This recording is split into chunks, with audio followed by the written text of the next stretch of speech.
Kinitil niya ang sarili niyang dugo. Habang nanlalamig ang aking anak sa pasilyo, nagdiriwang siya sa VIP room kasama ang kanyang kabit. Wala nang pag-asa ang anak mo, bulyaw ng asawa kong doktor. Ngunit tapos na ang pagiging sunod-sunuran. Pinulot ko ang ebidensya at bumangon mula sa putik. Isusumpa ko, luluhod kayo sa abo ng aking anak. Handa na ba silang tikman ang puot ng inang ninakawan ng lahat? Wala na siyang pag-asa, Mila. Huwag mo nang pahirapan ang sarili mo at ang mga tao rito. I have to prioritize the child who still has a chance to live. Ang mga salitang iyon ni Dr. Luciano Vergara ay tila mga talim ng balisong na humiwa sa katinoan ni Mila. Sa gitna ng maingay at magulong pasilyo ng St. Jude Medical Center, tila tumigil ang pag-ikot ng mundo para sa kanya. Ang puting gown ng kanyang asawa, na dati ay simbolo ng pag-asa at kaligtasan, ay nagmukhang isang malamig at malupit na pader na humaharang sa kanyang kaisa-isang anak. Sa kanyang nanginginig na mga kamay, mahigpit na nakakapit si Mila sa isang basang kahon ng karton. Sa loob niyon ay ang maingat niyang inihandang lumpiang Shanghai at pansit na niluto niya sa kanyang maliit na karinderya sa Quezon City sa kabila ng bumubuhos na ulan. Kaarawan ni Luciano, at sa loob ng 7 taon ng kanilang pagsasama, hindi kailanman nakalimot si Mila na ipagdiwang ang bawat tagumpay at mahalagang araw ng asawa kahit pa siya ay pagod na mula sa pagharap sa mainit na kalan at paglilingkod sa mga mamimili. Ngunit ang regalong iyon ay unti-unti nang nababasa ng tubig na pumapatak mula sa kanyang basang buhok, tila nakikiramay sa pait ng kanyang sitwasyon. Ilang oras lang ang nakalilipas, ang tanging iniisip ni Mila ay ang sorpresa para sa asawa. Ngunit isang tawag mula sa paaralan ni Mikael ang bumago sa lahat. Ang balitang inatake ng matinding hika ang kanyang 7 taong gulang na anak ay nagtulak sa kanya upang tumakbo sa gitna ng baha, suong ang panganib ng Manila, habang yakap-yakap ang bag na naglalaman ng kaisa-isang vial ng gamot na itinabi niya para sa bata. Luciano, pakiusap. Pagsusumamo ni Mila. Ang kanyang boses ay halos isang pabulong na galing sa kaibuturan ng kanyang nadurog na puso.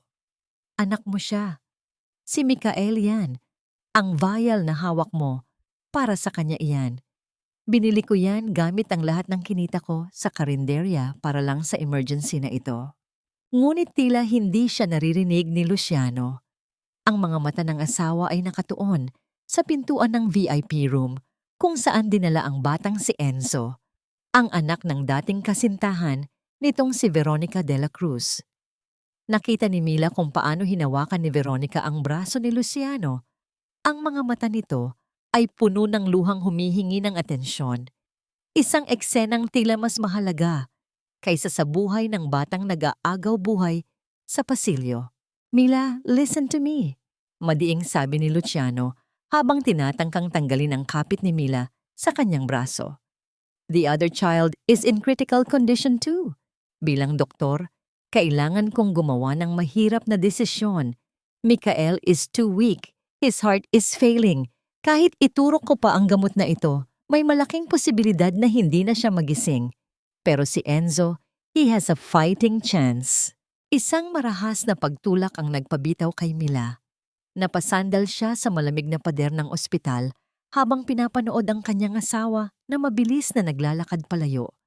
Dala ang tanging pag-asa ni Mikael upang iligtas ang anak ng ibang babae. Sa sandaling iyon, ang lahat ng sakripisyong ginawa ni Mila, ang paghinto sa pag-aaral ng nursing, ang pagtatrabaho hanggang madaling araw, ang pagtitiis sa mga panlalait ng kanyang biyenan, ay tila mga abo na tinangay ng hangin. Dahan-dahang lumingon si Mila sa stretcher kung saan nakahiga ang kanyang anak. Ang maliit at maputlang mukha ni Mikael ay tila isang anghel na naghahanda na sa paglipad. Ang bawat paghinga ng bata ay mabigat at puno ng hirap. Isang tunog na nagpapaliit sa mundo ni Mila hanggang sa silang dalawa na lamang ang natitira. Lumapit siya at hinawakan ang malamig na kamay ng bata. Sa huling pagkakataon, iminulat ni Mikael ang kanyang mga mata.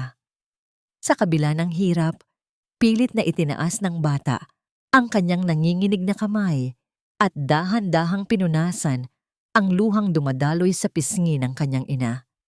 Walang salitang lumabas sa bibig ng bata, ngunit ang tingin nito ay puno ng pagmamahal at kapatawaran.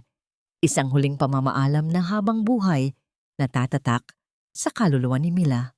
Pagkatapos noon, ang lahat ay naging isang malabong alaala.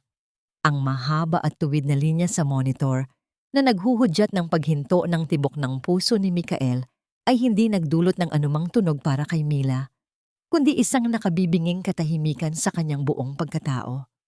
Habang naririnig niya ang masayang pag-iyak ng pasasalamat mula sa VA room dahil ligtas na si Enzo, ang tanging nagawa ni Mila ay ang yakapin ang wala ng buhay na katawan ng kanyang anak. Ang init ng katawan ni Mikael na unti-unting naglalaho ay naging hudyat ng pagtatapos ng buhay na kilala ni Mila. Ang kanyang puso, na dati ay puno ng pag-ibig at pagtitiis, ay tila naging isang matigas na bato sa gitna ng lamig ng pasilyo. Sa kanyang isipan, isang katanungan ang paulit-ulit na umaalingaw-ngaw. Mas masakit pa kaysa sa anumang pisikal na sugat. Bakit ang mga kamay na nangakong magpoprotekta sa amin, siya ring bumasag sa aming mundo? Dahan-dahang tumayo si Mila. Bit-bit ang huling hininga ng kanyang anak at ang basang kahon ng pagkain na hindi na kailanman matitikman ni Luciano. Sa labas, ang ulan ay patuloy sa pagbuhos. Tila nililinis ang lahat ng dumi ng gabing iyon. Ngunit alam ni Mila na walang anumang bagyo ang makakapaghugas sa puot at pait na nagsisimula ng mag-ugat sa kanyang dibdib. Habang nakatingin siya sa saradong pinto ng VIP room, isang sumpa ang nabuo sa kanyang puso. Isang pangakong hindi matatapos hanggat hindi nakakamit ng kanyang anak ang hustisyang ipinagkait ng sarili nitong ama. Nagsimula na ang kanyang paglalakad patungo sa dilim.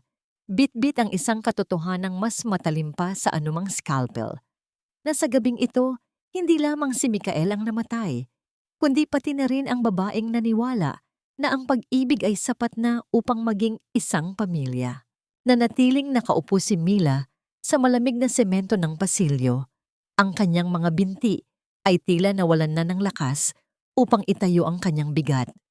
Yakap-yakap niya ang wala ng buhay na katawan ni Mikael habang ang kanyang mga daliri ay mahigpit na nakapulupot sa isang lumang rosaryo.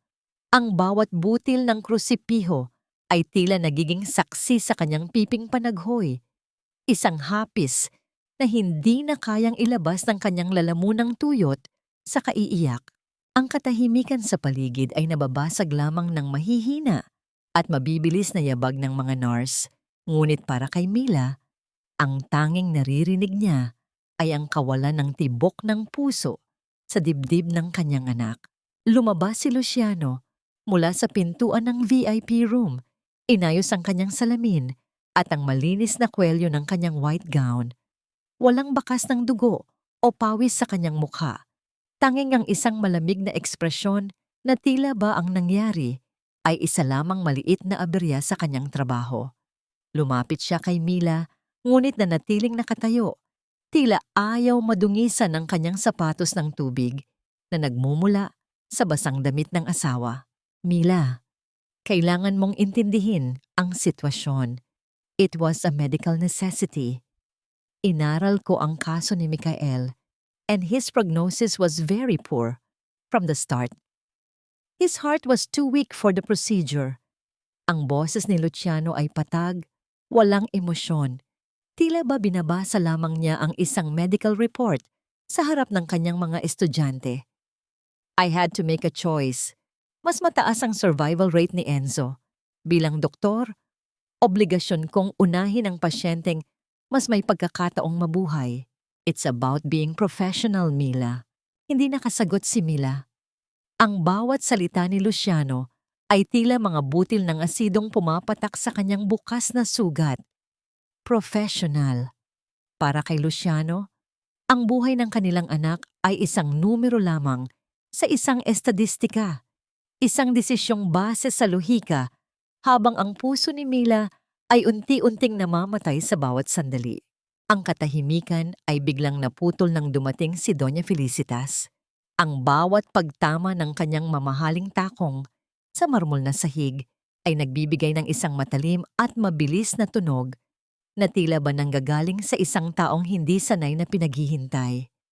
Nang makita niya si Mila na nakasalampak sa sahig, isang marahas na pag-irap ang ibinigay niya bago mabilis na lumapit at binuhat ang kamay upang magbigay ng isang malakas na sampal sa pisngi ni Mila.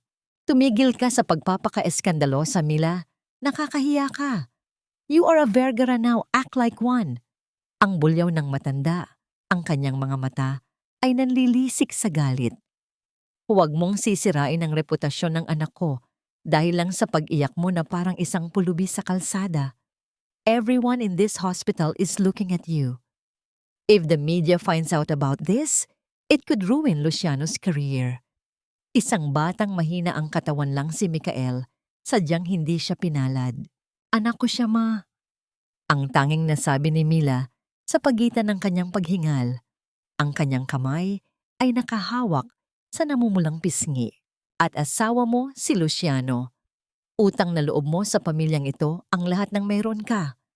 Pagpapatuloy ni Doña Felicitas habang dinuduro si Mila. Inangat ka namin mula sa hirap ng pagtitinda sa karinderya.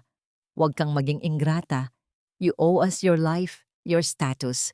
Ang tungkulin mo ngayon ay manahimik at suportahan ang asawa mo. Huwag mong hahayaan na maging hadlang ang pagkamatay ng isang bata sa pangarap ni Luciano na maging chief of hospital. Sa gitna ng malupit na diskursong ito, dahan-dahang lumabas si Veronica mula sa kabilang silid. Nakasuot siya ng isang mamahaling sutlang bestida. Ang bawat hibla ng kanyang buhok ay maayos, kahit papilit niyang pinapakita ang isang malungkot na mukha. Lumapit siya kay Mila at humawak sa braso ni Luciano. Isang pagpapakita ng pagmamay-ari na tila hindi alintana ang presensya ng legal na asawa. I'm so sorry for your loss, Mila. I really am, sabi ni Veronica sa isang malambing ngunit mapait na tono. Sana ay maging matatag ka. My Enzo is recovering well thanks to Lucy. Kung sana ay mas naging maingat ka lang sa pag-aalaga kay Mikael, baka hindi umabot sa ganito. But don't worry. We will help you with the funeral expenses. It's the least we can do. Ang bawat salita ni Veronica ay puno ng mapagkunwaring awa. Ngunit ang kanyang mga mata ay kumikislap sa tagumpay. Alam ni Mila na ang mga salitang yon ay hindi pakikiramay, kundi isang insulto sa kanyang pagiging ina. Sa gilid ng kanyang paningin, napansin ni Mila ang isang batang nurse na nagngangalang Joy. Nakatayo ito sa malayo, hawak ang isang clipboard, ang kanyang mga mata ay puno ng lungkot at tila may gustong sabihin ngunit pinipigilan ng takot. Ang titig ni Joy ay nanatiling nakatunghay kay Mila. Isang tahimik na pakikiramay na tila ba may itinatagong lihim sa likod ng kanyang mga labi. Inabutan si Mila ng isang nurse ng mga papel. Kailangan niyo pong pirmahan ang death certificate, ma'am. Nanginginig ang mga daliri ni Mila habang hinahawakan ng panulat. Ang bawat letra ng pangalan ni Mikael na kanyang isinusulat ay tila isang kuko na kumakamot sa kanyang kaluluwa. Nang matapos siyang pumirma, naramdaman niya ang bigat ng basang karton ng lumpia sa kanyang tabi. Ang pagkaing inihanda niya ng may pagmamahal para sa kaarawan ni Luciano ay nananatiling nakasara. Unti-unting nabubulok sa lamig, tulad ng kanyang mga pangarap para sa pamilyang ito. Dahan-dahang tumayo si Mila, bit-bit ang huling piraso ng kanyang dangal.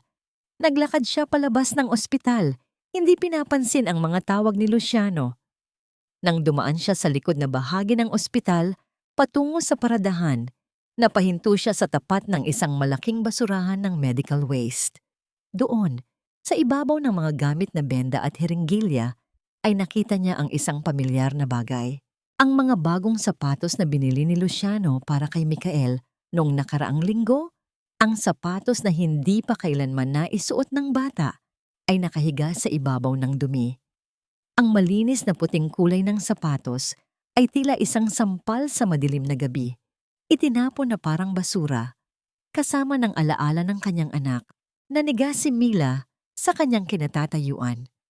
Ang panginginig ng kanyang buong katawan ay hindi na dahil sa lamig ng ulan, kundi dahil sa isang nag-aapoy na katotohanan na ngayon lamang nagliwanag sa kanyang isipan. Sa pamilyang ito, ang kanyang anak ay hindi kailanman naging mahalaga.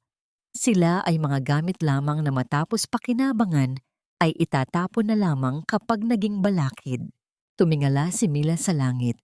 Hinayaang hugasan ng ulan ang kanyang mukha. Sa kauna-unahang pagkakataon, ang kanyang mga luha ay tumigil sa pag-agos at ang tanging natira ay ang malamig at matalas na determinasyon kung ang mundong ito ay binuo sa kasinungalingan at utang na loob. Siya ang gigiba sa bawat poste nito. Bakit ang isang inang nagbigay ng lahat ay itinuturing na kaaway kapag ang katarungan na ang hinihingi? Ang loob ng silid ni Mikael ay nanatiling balot ng kadiliman, tila ayaw papasukin ng anumang liwanag na magpapaalala sa mundong patuloy ang pag-ikot sa kabila ng kanyang paghinto. Nakaupo si Mila sa sahig. Ang kanyang likod ay nakasandal sa gilid ng kama ng bata, na ngayon ay wala ng init. Sa kanyang kandungan ay nakakalat ang mga papel na puno ng makukulay na guhit, mga drawing ng isang masayang pamilya, mga bahay na may malalaking bintana, at isang araw na laging nakangiti. Hinaplos ni Mila ang bawat linya ng krayola. Ang kanyang mga daliri ay nanginginig habang pilit na inaalala ang bango ng buhok ng kanyang anak na unti-unti nang naglalaho sa hangin. Hindi na siya kumakain sa loob ng 2 araw. Ang tanging nagpapanatili sa kanya sa katinuan ay ang bigat ng urn na nasa kanyang tabi, ang tanging labi ng kanyang buhay. Ang bawat paghinga niya ay mabigat. Bawat tibok ng puso ay tila isang paalala ng isang obligasyong hindi niya natupad. Ang protektahan ang kanyang anak mula sa kapabayaan ng sarili nitong ama. Nabalik lamang ang diwa ni Mila nang marinig niya ang marahang pagkatok sa pinto ng kanyang karinderya sa ibaba. Sa una ay binaliwala niya ito, ngunit ang tunog ng pagpihit ng trangka at ang marahang pagtawag sa kanyang pangalan ay nagtulak sa kanya upang bumangon. Sa gitna ng nag-iisang ilaw sa kanyang maliit na kusina, nakatayo ang isang babaeng nakasuot pa ng uniforme ng nurse. Ito si Joy, ang batang nurse na nakita niya sa ospital. Ang mga mata ni Joy ay namumula at puno ng luha. Sa sandaling makita niya si Mila, tila gumuho ang kanyang katatagan. Humakbang siya paitaas at mabilis na lumapit. Ang kanyang mga balikat ay nayayanig sa bawat pigil na hikbi. Ate Mila, sorry po, patawarin niyo po ako. Ang boses ni Joy ay basag. Halos hindi lumabas sa kanyang lalamunan dahil sa tindi ng pagsisisi. Hindi ko na po kaya. Araw-araw po akong hindi makatulog. Tuwing nakikita ko ang mukha ni Mikael sa mga panaginip ko, nararamdaman ko ang bigat ng kasalanang ginawa namin. Nagtaka si Mila. Ang kanyang paningin ay nanatiling malamig, ngunit may halong kaba. Anong sinasabi mo, Joy? Anong kasalanan? Dahan-dahang binuksan ni Joy ang kanyang palad. Doon ay nakalagay ang isang maliit na basyong vial ng epinephrine. Mayroon itong puting sticker na may nakasulat na pangalan sa asul na tinta, Mikael Sarmiento. Ang vial na yon ay dapat na nasa loob ng bag ni Mila noong gabing iyon, ang gamot na binili niya mula sa kanyang sariling ipon upang matiyak ang kaligtasan ng kanyang anak. Nahanap ko po ito sa basurahan ng medical waste sa loob ng VIP room ni Enzo. Bulong ni Joy habang iniaabot ang vial kay Mila. Ate, hindi po totoo na walang gamot noong gabing iyon. Nakita ko si Dr. Luciano. Kinuha niya ang bag niyo habang nakatalikod kayo at nagmamakaawa sa mga nurse. Dinukot niya ang vial na ito mula sa gamit niyo. Tila tumigil ang daloy ng dugo ni Mila sa kanyang mga ugat. Ang kanyang paningin ay nagdilim habang ang bawat salita ni Joy ay nagiging isang malakas na dagok sa kanyang dibdib. Ipinasok niya ang gamot sa loob ng kwarto ni Enzo. Pagpapatuloy ni Joy, ang kanyang boses ay nanginginig sa takot. Iyon yun po ang tanging vial na available sa buong wing dahil sa baha at kakulangan ng supply. Iyon po ang gamot na dapat ay magliligtas kay Mikael, pero pinili ni Doc na ibigay yon kay Enzo para lang makuha ang tiwala ni Miss Veronica. Sinabi niya sa amin na huwag maingay. Binantaan niya kami na matatanggalan kami ng lisensya kapag may nagsalita. Nabitawan ni Mila ang vial at ang tunog ng pagtama nito sa sahig ay tila isang malakas na pagsabog sa katahimikan ng silid. Ang bawat piraso ng kanyang puso na pilit niyang pinagdidikit sa loob ng ilang araw ay tuluyan ng nadurog. Ang lalaking pinagkatiwalaan niya, ang asawang pinagsilbihan niya sa loob ng 7 taon, ay hindi lamang basta pumili. Ninakawan niya ang sarili niyang anak ng pagkakataong mabuhay. Kinuha ni Luciano ang tanging sandata ni Mikael laban sa kamatayan at ibinigay ito sa anak ng kanyang kabit. Isang matalas na sakit ang gumuhit sa kanyang sikmura, ngunit hindi ito dahil sa gutom. Ito ay ang sakit ng isang katotohanang mas mapait pa sa kamatayan. Ang kanyang panginginig ay huminto at pinalitan ito ng isang nakapapanindig balahibong katahimikan. Dahan-dahang lumingon si Mila sa kalan sa gilid ng kusina. Doon ay may nakapatong pangmaliit na kaldero. Sa kabila ng kanyang dusa, nakuha pa niyang magpainit ng sabaw para kay Joy. Kumuha siya ng mangkok at sinalinan ito ng mainit na sinigang. Ang bawat kilos niya ay tumpak at kalmado. Isang senyales ng isang taong narating na ang dulo ng kanyang pasensya. "Uminom ka muna, Joy," sabi ni Mila. Ang kanyang boses ay tila galing sa ilalim ng lupa. Malamig, matatag, at walang bahid ng emosyon. "Salamat sa pagsasabi ng totoo. Huwag kang mag-alala. Hindi ko hahayaang mapahamak ka."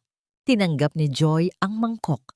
Ang init ng sabaw ay tila nagbigay ng kaunting lakas sa kanyang nanginginig na katawan. Habang pinapanood ni Mila ang nurse na humihigop ng sabaw, ang kanyang mga mata ay nanatiling nakatitig sa basyong vial sa sahig. Ang kulay ng sticker na may pangalan ni Mikael ay tila nagiging kulay ng dugo sa kanyang paningin. Ang pagluluksa ay natapos na sa gabing ito. Ang bawat butil ng luha na ibinuhos ni Mila para sa kanyang anak ay naging lason na ngayon ay dumadaloy sa kanyang buong pagkatao. Ang pag-ibig na dati ay nagbibigay buhay sa kanya ay tuluyan ng naging isang madilim at nag-aapoy na determinasyon. "You took his life, Luciano," bulong ni Mila sa sarili. Ang kanyang mga labi ay bahagyang kumurba sa isang mapait na ngiti. "But you forgot one thing. I am his mother, and I will make sure you feel every second of his agony." Nabalik ang diwa ni Mila nang marinig ang tunog ng gulong ng sasakyan sa labas ng kanyang bahay. Ang anino ng isang lalaking pababa mula sa kanyang mamahaling SUV ay aninag sa bintana. Si Luciano. Dumating ang asawa na tila walang anumang nangyari. Marahil ay handa na namang magbigay ng mga mapagkunwaring salita ng pag-ibig at pakikiramay. Hinarap ni Mila ang pinto. Ang kanyang likod ay matuwid at ang kanyang mukha ay tila isang maskara ng kapayapaan. Ngunit sa ilalim ng katahimikang yon, isang malaking unos ang naghahanda na sa paghampas. "Welcome home, Luciano," sambit ni Mila sa hangin, habang ang kanyang kamay ay dahan-dahang humahawak sa malamig na handle ng pinto. "Let's see how long you can keep your lies from burning you alive." Ang bawat hakbang ni Mila sa pasilyo ng St. Jude Medical Center ay tila paglakad sa ibabaw ng nagbabagang uling. Ang amoy ng gamot at chemical na dati ay sumisimbolo sa propesyon ng kanyang asawa. Ngayon ay tila laso na sumasakal sa kanyang bawat paghinga. Hindi siya naririto upang magmakaawa. Naririto siya upang hanapin ang katarungang pilit na ibinabaon sa ilalim ng mga puting gown at mararangyang titulo. Nasaan ang asawa ko? Gusto kong makausap ang hospital director. Ang boses ni Mila ay matatag, ngunit may bahid ng panginginig na dulot ng matinding pighati. Hinarang siya ng 2 gwardiya. Ang kanilang mga muka ay walang emosyon habang bumubuo sila ng isang pader na bakal sa harap ng opisina. Pasensya na po, ma'am. Hindi po kayo pwedeng pumasok ng walang appointment. Inutusan po kaming huwag hayaang makagulo ang sinuman, lalo na kayo. Ang salitang makagulo ay tila isang sampal sa mukha ni Mila. Siya na asawa ng tanyag na doktor, siya na nagpakain sa mga nurse at staff ng ospital na ito sa loob ng maraming taon, ngayon ay itinuturing na isang banta sa kapayapaan. Mila, stop this. You're making a scene. Nakakahiya ka na. Isang malamig at mapang-asar na boses ang nanggaling sa likuran niya. Lumingon si Mila at nakita si Veronica. Nakasuot ito ng isang mamahaling bestida na kulay itim. Ngunit ang kanyang mukha ay puno ng kolorete na tila ba hindi galing sa isang trahedya, kundi sa isang selebrasyon. Lumapit si Veronica. Ang bawat pagtama ng kanyang takong sa marmol ay nagbibigay ng tunog na tila nanunubok sa pasensya ni Mila. Hysterical ka na naman, Mila. Naiintindihan namin na masakit ang mawalan ng anak. But look at yourself. You're becoming unstable. Baka gusto mong magpa-admit sa kabilang wing, yung para sa mga taong hindi na kayang kontrolin ang isip nila. Ang mapait na ngiti ni Veronica ay tila isang laso na dahan-dahang kumakalat.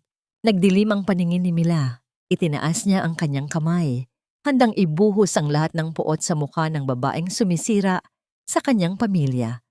Ngunit bago pa man dumapo ang kanyang palad, isang matatag ngunit banayad na kamay ang pumigil sa kanya sa ere. Ang kapit nito ay hindi masakit. Sa halip ay puno ng isang kakaibang lakas na nagpatahimik sa nag-aalab na emosyon ni Mila. Hindi ka mananalo sa emosyon, Mila. Sa mundong ito, ang batas ay hindi nakikinig sa sigaw, kundi sa ebidensya. Ang boses ng lalaki ay malalim at kalmado, tila isang malawak na karagatan sa gitna ng unos. Napatingin si Mila sa kanyang tabi.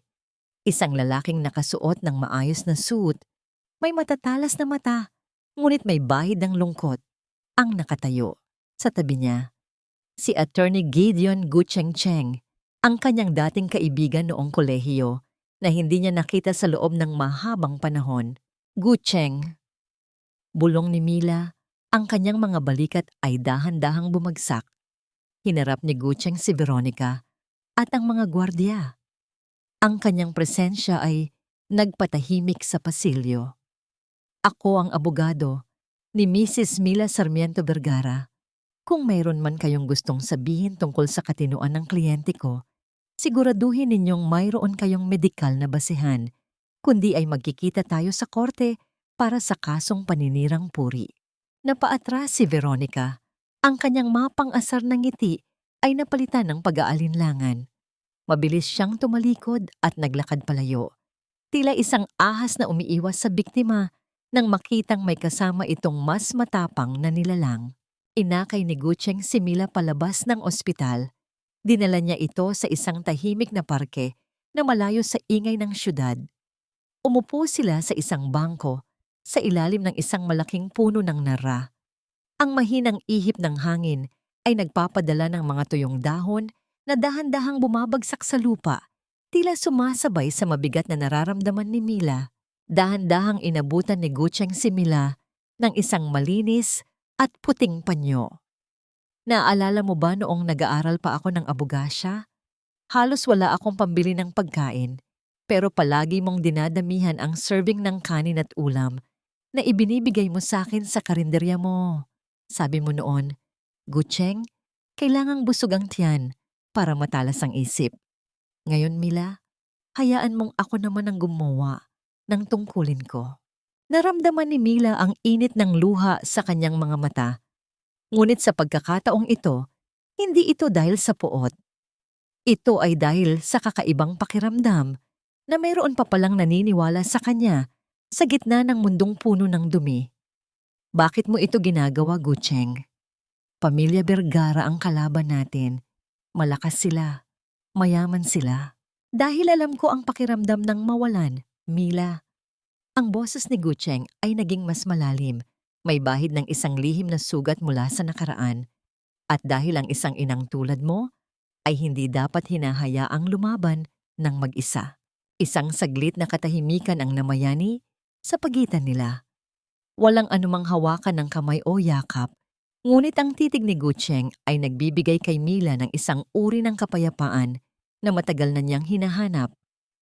Mayroong kakaibang kislap sa mga mata ng abogado, isang paggalang at paghanga na tila ba sa kabila ng dumi ng kanyang suot at pighati sa kanyang mukha. Si Mila pa rin ang pinakamagandang babaeng nakita nito. Nabalik lamang ang diwa ni Mila nang may isang lalaking nakamotorsiklo ang huminto sa tapat nila at mabilis na nag-abot ng isang sobre kay Mila bago mabilis na humarurot palayo. Dahan-dahang binuksan ni Mila ang sobre. Ang kanyang mga kamay ay muling nanginig nang mabasa ang nakasulat sa loob. Isang subpena. Kinakasuhan ako ni Doña Felicitas at ni Luciano. Bulong ni Mila, ang kanyang boses ay puno ng pait. Sinasabi nila na hindi na ako matino. Gusto nilang ideklara na baliw ako para hindi ko magamit ang ebidensya laban sa kanila. Gusto nilang bawiin ang karapatan ko sa lahat, pati na ang alaala ni Mikael. Tiningnan ni Mila ang papel. Ang bawat letra ay tila mga anay na kumakain sa kanyang huling pag-asa. Ang pamilyang pinagsilbihan niya ng 7 taon ay hindi lamang siya pinagnakawan ng anak. Ngayon ay gusto rin nilang tularan ang kamatayan sa kanyang katinuan. Mila, tingnan mo ako. Madiing sabi ni Gucheng habang hinahawakan ang 2 balikat ng babae upang iharap ito sa kanya. Huwag kang matakot sa papel na yan. Diyan sila nagkakamali. Akala nila ay mag-isa ka lang. Simula sa araw na ito, ang bawat hakbang mo ay hakbang ko rin. We will fight them in the courtroom, in the media, and in the truth. Tumingala si Mila sa langit. Ang madilim na ulap ay tila nagpapahiwatig ng darating na bagyo. Ngunit sa ilalim ng pananakot na yon, may isang tanong na nagsimulang mabuo sa kanyang isipan. Isang tanong na hindi lamang tungkol sa hustisya, kundi tungkol sa sarili niyang puso. Hanggang saan ko kayang itaya ang aking katinuan upang patunayan na ang pag-ibig ng isang ina ay mas malakas kaysa sa anumang kasinungalingan? Humakbang si Mila papasok sa mansyon ng mga Vergara na tila isang aninong wala ng buhay. Dala ang isang maskara ng pagpapakumbaba na binuo niya mula sa sariling pighati. Sa harap ni Doña Felicitas, dahan-dahan siyang lumuhod, hinahayaan ang kanyang mga tuhod na tumama sa malamig na marmol habang ang kanyang ulo ay nakayuko. Ito ang payo ni Gucheng, ang magpanggap na tupa sa gitna ng mga lobo upang makakuha ng pagkakataong makalapit sa katotohanan. Mama, patawarin niyo po ako. Hindi ko na po alam ang ginagawa ko dahil sa sobrang pangungulila kay Mikael. Ang boses ni Mila ay gumaralgal, isang sining ng pagkukunwari na nanggaling sa pinakamalalim na bahagi ng kanyang pagdurusa. Iurong niyo na po ang kaso laban sa akin. Gagawin ko ang lahat. Babalik ako sa pagiging masunuring asawa. Huwag niyo lang po akong ituring na baliw. Isang mapait na tawa ang kumawala sa mga labi ni Doña Felicitas habang pinagmamasdan ang manugang na tila isang insektong nais niyang tapakan. Mabuti at natauhan ka, Mila. Akala mo ba ay mananalo ka sa amin? Utang mo sa amin ang bawat hininga mo. Sige. Bibigyan kita ng pagkakataon, pero patunayan mong karapat-dapat ka pang manatili sa bubong na ito. Nang gabing iyon, isang marangyang hapunan ang inihanda ni Mila.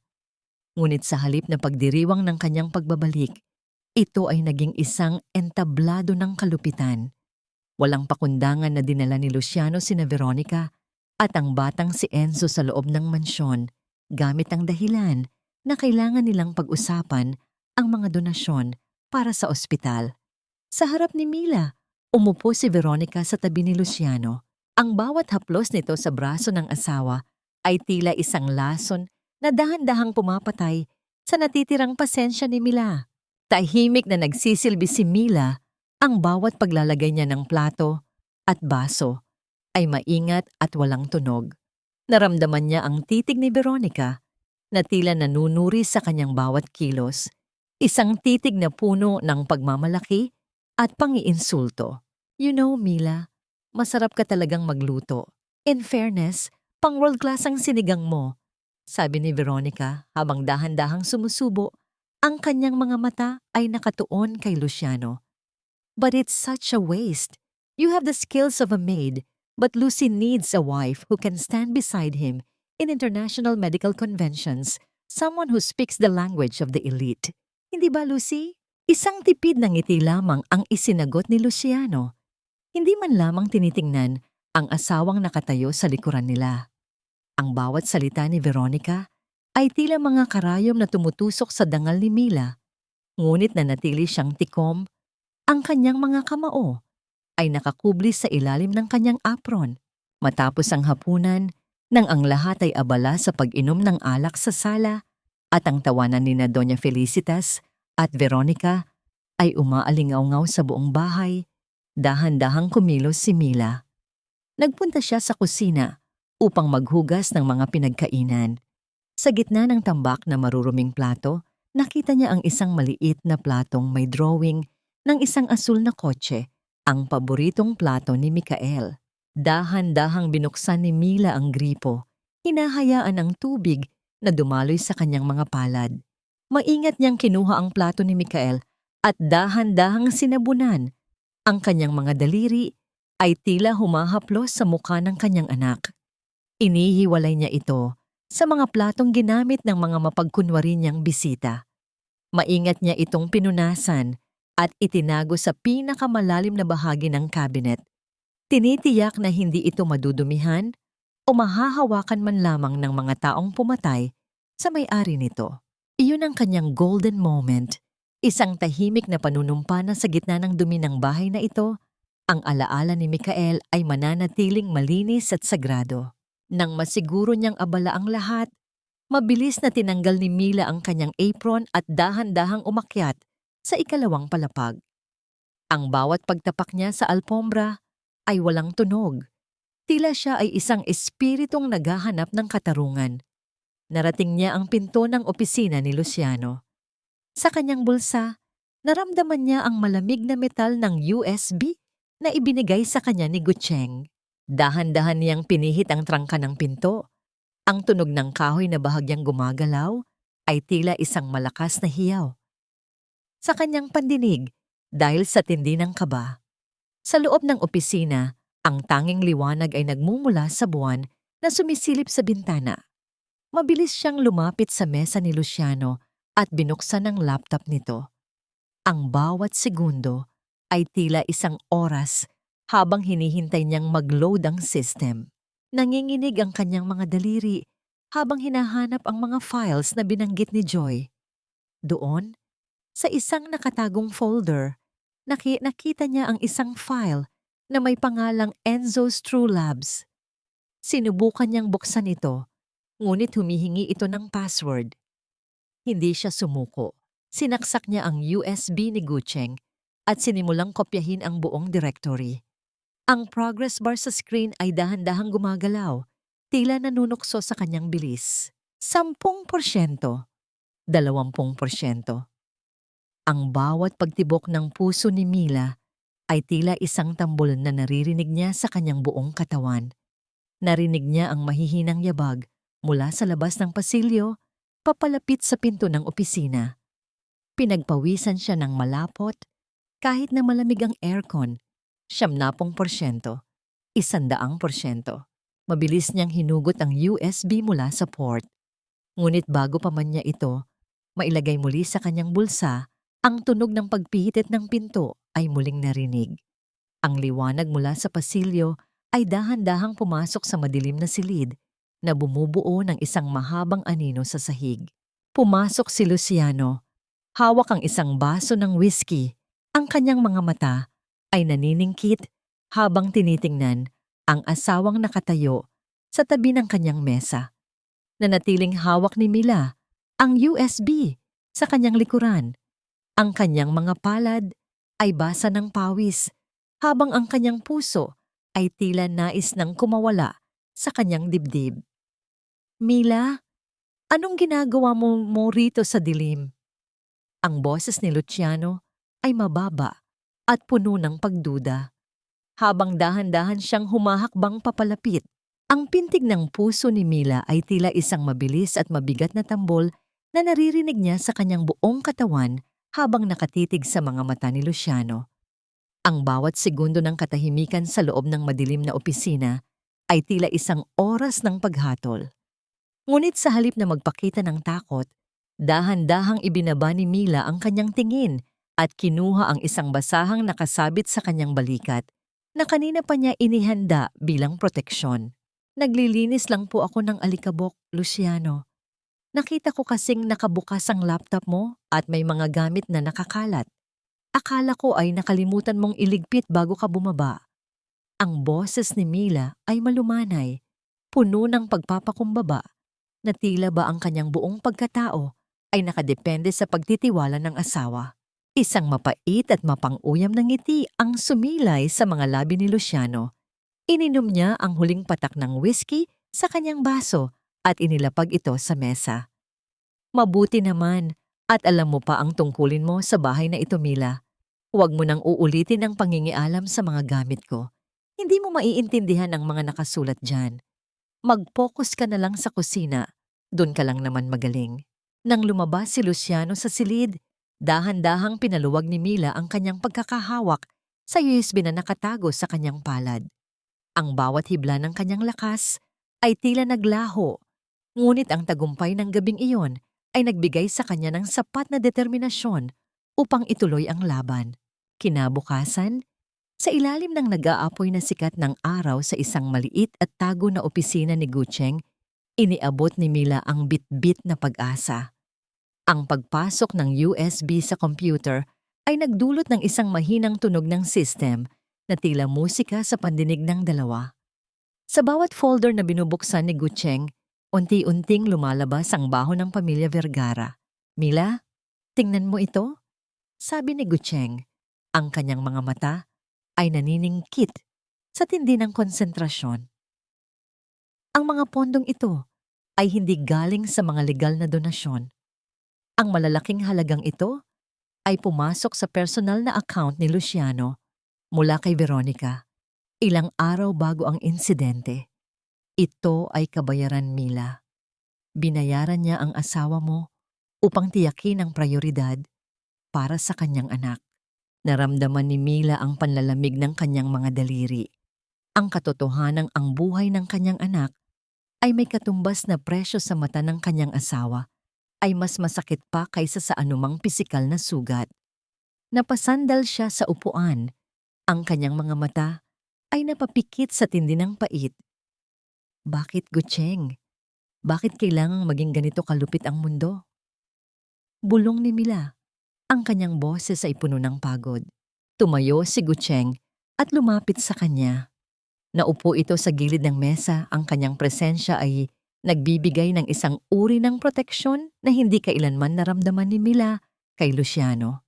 Dahil ang mga taong tulad nila ay naniniwalang ang kapangyarihan ay sapat na upang takpan ang kanilang mga kasalanan. Mila, ang ina ko ay namatay din dahil sa ganitong sistema. Isang mayamang pasyente ang kumuha ng tanging kama sa ACU na dapat ay para sa kanya. Doon ko isinumpa na gagamitin ko ang batas upang hindi na ito maulit sa iba. Ang pagbabahagi ni Gucheng ng kanyang sariling sugat ay tila isang haplos ng pag-unawa sa kaluluwa ni Mila. Sa kauna-unahang pagkakataon, naramdaman niya na hindi siya nag-iisa sa kanyang pakikipaglaban. Isang banayad na katahimikan ang namayani sa pagitan nila.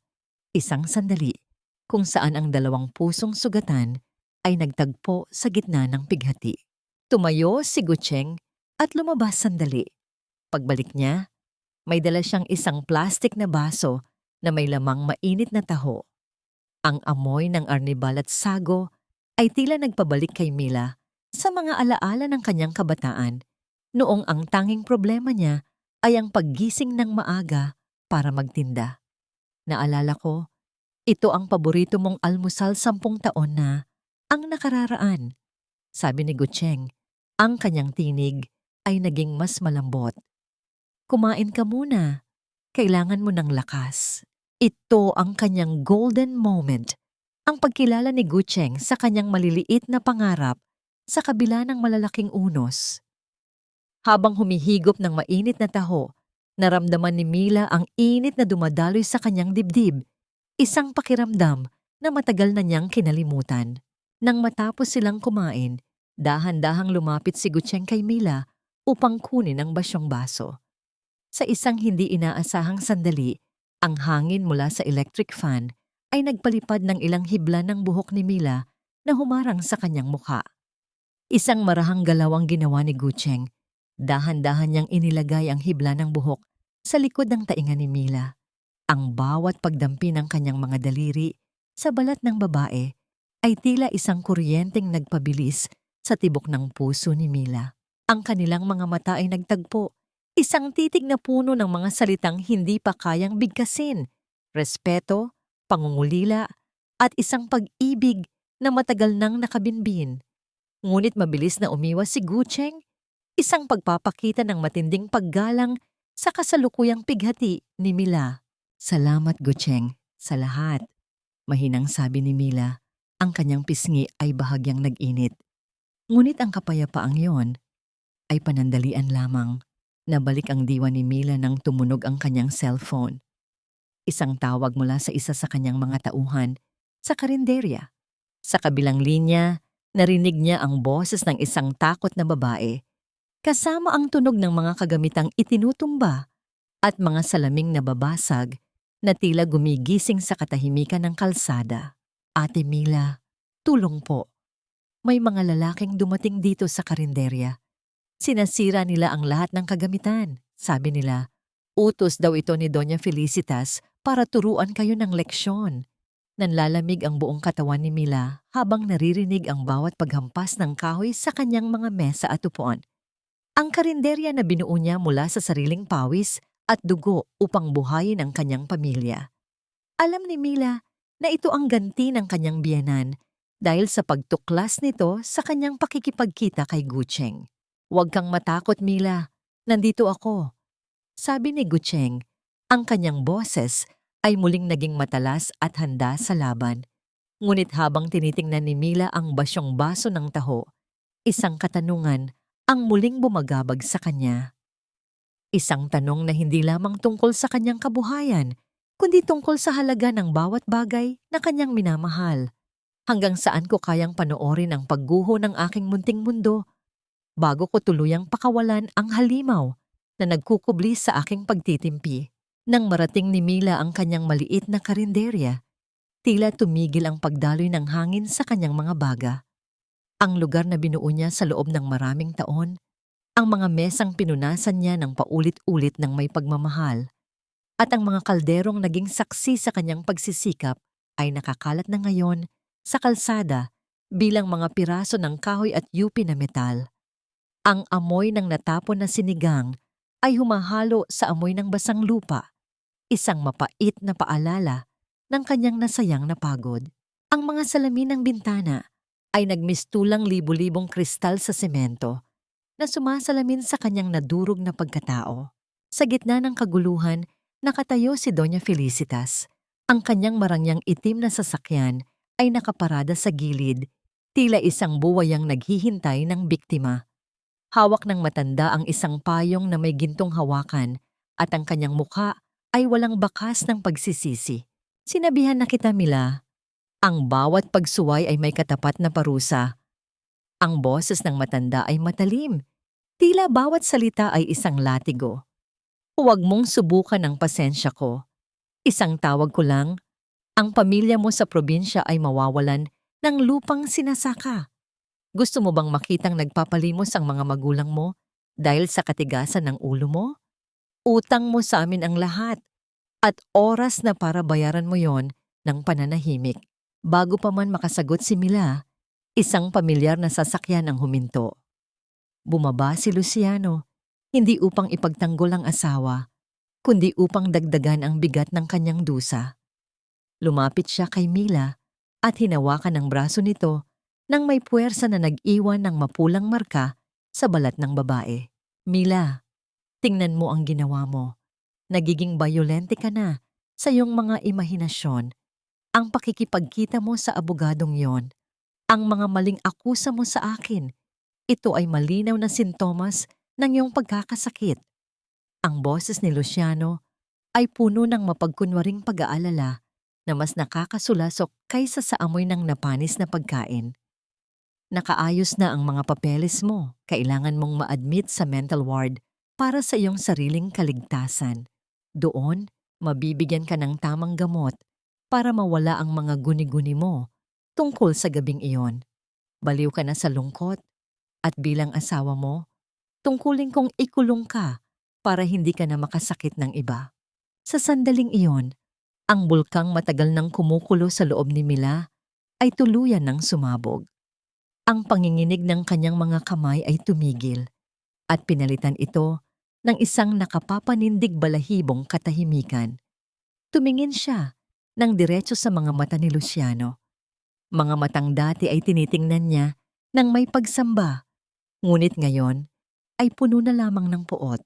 Ang tanging baliw sa lugar na ito, Luciano, ay ang babaeng naniwalang may puso ang asawa niya. Ang boses ni Mila ay hindi sumisigaw, ngunit ang bawat pantig ay tila isang hatol ng kamatayan sa kanilang relasyon.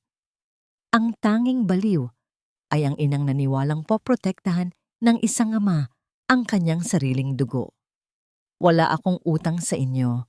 Nabayaran ko na ang bawat sentimong ibinigay ninyo sa akin. Nabayaran ko na yon ng buhay ng anak ko. Dahan-dahang itinaas ni Mila ang kanyang kaliwang kamay. Sa harap ni Luciano at Doña Felicitas, hinawakan niya ang kanyang singsing sa kasal.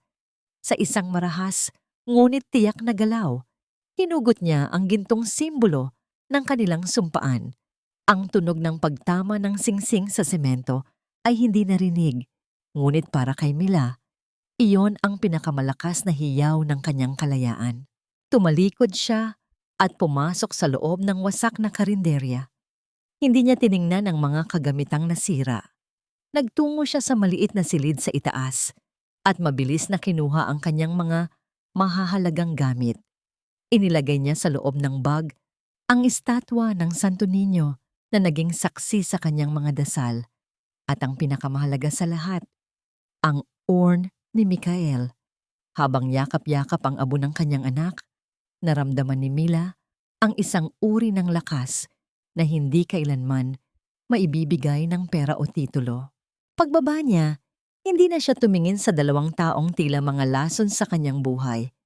Lumakad siya palabas ng pinto, bit-bit ang kanyang buong mundo sa loob ng isang bag. Ang ulan ay nagsimulang pumatak, dahan-dahan sa una hanggang sa naging isang malakas na buhos na tila nagnanais na hugasan ang bawat bakas ng pamilya Vergara sa kanyang balat. Ang lamig ng tubig sa kanyang mukha ay hindi nagdulot ng panginginig. Sa halip, ito ay tila isang binyag ng kanyang muling pagsilang. Paghakbang niya sa labas ng gate ng kanyang karinderya, isang malaking itim na payong ang biglang sumilong sa kanya. Ang katahimikan ng ulan ay napalitan ng presensya ng isang taong matagal nang naghihintay sa dilim. Napatingin si Mila sa kanyang tabi at nakita ang matatag na mukha ni Gucheng. Ang mga mata ng abogado ay puno ng hindi mabigkas na lungkot, ngunit may kasamang determinasyong hindi matitibag. "Nandito ako, Mila. Hindi ka lalakad ng mag-isa sa ulan," mahinang sabi ni Gucheng, habang inililipat ang hawak ng payong upang matiyak na hindi mababasa ang bag na kinalalagyan ng urn ni Micael. Tumingin si Mila sa malayo, sa kalsadang puno ng baha at dilim, ngunit sa kauna-unahang pagkakataon, hindi siya natatakot. Ang bawat patak ng ulan ay tila isang awit ng paglisan, at sa bawat hakbang niya palayo, Sa karinderya, nararamdaman niya ang pagkaputol ng mga tanikalang nagtali sa kanya sa loob ng 7 taon. Ngunit habang papasok siya sa sasakyan ni Gucheng, isang malamig na kaisipan ang dumaan sa kanyang isipan. Ang paglisan ay simula pa lamang. Ang tunay na labanan ay wala sa kalsadang ito, kundi sa isang lipunang handang pumatay ng katotohanan para lamang sa dangal. Hanggang kailan ko kayang panatilihin ang aking katinuan kung ang buong mundo ay nakikipagsabwatan upang palabasin akong baliw? Ang liwanag mula sa screen ng cellphone ay tila isang matalim na aspil na tumutusok sa mga mata ni Mila sa gitna ng madilim na silid. Sa bawat pag-scroll ng kanyang nanginginig na daliri, bumubungad ang mga balitang tila lason na dahan-dahang kumakalat sa buong bansa. Ang kanyang larawan, isang larawang kuha, noong gabing nagmamakaawa siya sa ospital, gulo-gulo ang buhok at basang-basa ng ulan, ay nakabandera sa bawat social media page. Ang mga headline ay punong-puno ng malupit na salita. Isang baliw na asawa na nanggugulo sa tanyag na doktor. Isang babaeng mukhang pera na ginagamit ang kamatayan ng sariling anak upang manguha ng danyos. Ang bawat komento mula sa mga taong hindi siya kilala ay tila mga latigo na humahagupit sa kanyang dangal. Sinasabi ng iba na hindi siya karapat-dapat maging ina. Sinasabi ng iba na sadyang pinabayaan niya si Mikael para lamang magkaroon ng dahilan na manira ng reputasyon. Napasandal si Mila sa pader ng safe house ni Gucheng. Ang kanyang mga tuhod ay muling nanghina hanggang sa dahan-dahan siyang napaupo sa sahig. Ang panginginig ng kanyang mga balikat ay hindi na mapigilan at ang bawat hikbi na lumalabas sa kanyang bibig ay puno ng pait at kawalang pag-asa. Mila, huwag mo nang basahin ang mga yan. Ang mga salitang iyan ay gawa-gawa lamang ng mga taong binayaran upang pumatay sa katotohanan. Ang boses ni Gucheng ay narinig mula sa pintuan, puno ng lalim at isang uri ng galit na pilit niyang tinitimpi. Lumapit ang abogado at dahan-dahang naupo sa sahig katabi ni Mila. Hindi siya tumayo sa itaas nito. Sa halip ay ibinaba niya ang kanyang sarili sa antas ng pighati ng babae. Isang baso ng mainit na kape ang inilapag niya sa tabi ni Mila. Ang singaw nito ay dahan-dahang humahalo sa malamig na hangin ng silid. Paano nila nagagawa ito, Gucheng? Tanong ni Mila. Ang kanyang boses ay halos isang pabulong dahil sa tindi ng sakit. Anak ko ang namatay. Ako ang ninakawan ng lahat. Pero bakit ako ang ginagawa nilang halimaw? Bakit ang mundo ay mas naniniwala sa isang doktor na nakasuot ng malinis na gown kaysa sa isang inang wasak ang puso? Hindi agad sumagot si Gucheng. Sa halip, kinuha niya mula sa kanyang folder ang isang piraso ng papel. Iyon ang huling iginuhit ni Mikael na nailigtas ni Mila mula sa karinderya. Isang larawan ng isang maliit na bahay at 2 taong magkahawak kamay sa ilalim ng isang malaking puno. Inabot niya ito kay Mila. Tingnan mo ito, Mila. Ito ang dahilan kung bakit tayo naririto. Hindi para sa sasabihin ng mundo, kundi para sa batang ito na naniwalang ang kanyang ina ang pinakamalakas na tao sa mundo. Sabi ni Gucheng. Ang kanyang titig ay nanatiling nakatitig sa mga mata ni Mila. Tila nagbibigay ng isang tahimik na panunumpa. Hayaan mo silang tumahol. Hayaan mo silang magsabog ng dumi. Pero hindi ko hahayaang magtagumpay sila sa pagbura sa katinuan mo. Isang saglit na katahimikan ang namayani sa pagitan nila. Ang tanging nararamdaman ni Mila ay ang init ng kape at ang presensya ni Gucheng na tila isang matatag na pader na humaharang sa lahat ng unos. Sa loob ng silid na yon, sa madaling araw na puno ng pangamba, nakahanap si Mila ng isang uri ng kapayapaan na hindi niya naramdaman sa loob ng 7 taon ng kanyang kasal. Walang halong pilit, walang halong utang na loob, tanging 2 kaluluwang nag-uunawaan sa gitna ng kadiliman. Nabalik ang diwa ni Mila nang magkaroon ng mahinang pagkislap sa screen ng computer ni Gucheng. Isang video call ang pumasok. Isang seryosong mukha ng isang matandang lalaki ang lumitaw sa screen. Mila, ito si Dr. Arnaldo. Siya ang pinakamahusay na forensic psychiatrist sa bansa, pakilala ni Gucheng. Dinala ko siya rito para suriin ka. Kailangan nating maging handa. Sa susunod na linggo, sisimulan na ang sanity hearing na isinampa ni Luciano. Gusto nilang patunayan na ikaw ay may malalang psychosis upang ma-invalidate ang bawat salitang sasabihin mo sa korte. Naramdaman ni Mila ang muling pagbilis ng tibok ng kanyang puso. Ang bawat tanong ni Dr. Arnaldo ay tila isang pagsisiyasat sa pinakamalalim na bahagi ng kanyang isipan. Pinag-usapan nila ang gabing iyon, ang kanyang mga nararamdaman, at ang bawat detalye ng kanyang buhay. Sa bawat sagot ni Mila, nararamdaman niya ang bigat ng pag-aalinlangan sa kanyang sariling isip, isang pag-aalinlangang pilit na itinanim ni Luciano sa kanya. Mila, ang pagluluksa ay hindi kabaliwan. Ang pagdadala mo ng ng iyong anak ay hindi sintomas ng sakit, kundi isang manifestasyon ng matinding pagmamahal, sabi ni Dr. Arnaldo pagkatapos ng ilang oras ng pagsusuri. Matatag ang isip mo, ngunit pagod ang iyong puso, at iyon ang gagamitin nila laban sa iyo. Nang matapos ang pagsusuri, inihatid ni Gucheng si Dr. Arnaldo sa labas. Pagbalik niya, nakita niyang nakatayo si Mila sa tapat ng bintana, nakatingin sa labas, kung saan ang liwanag ng araw ay dahan-dahan nang sumisikat.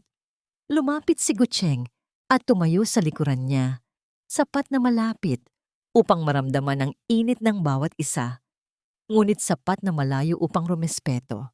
Mila, bukas ay kailangan nating humarap sa korte para sa sanity hearing, mahinang sabi ni Gucheng. Ang kanyang boses ay puno ng determinasyon. Gagamitin nila ang bawat luha mo, ang bawat galit mo, para palabasin kang hindi matino. Handa ka na ba? Hinarap ni Mila si Gucheng. Ang kanyang mga mata na kanina lamang ay puno ng luha.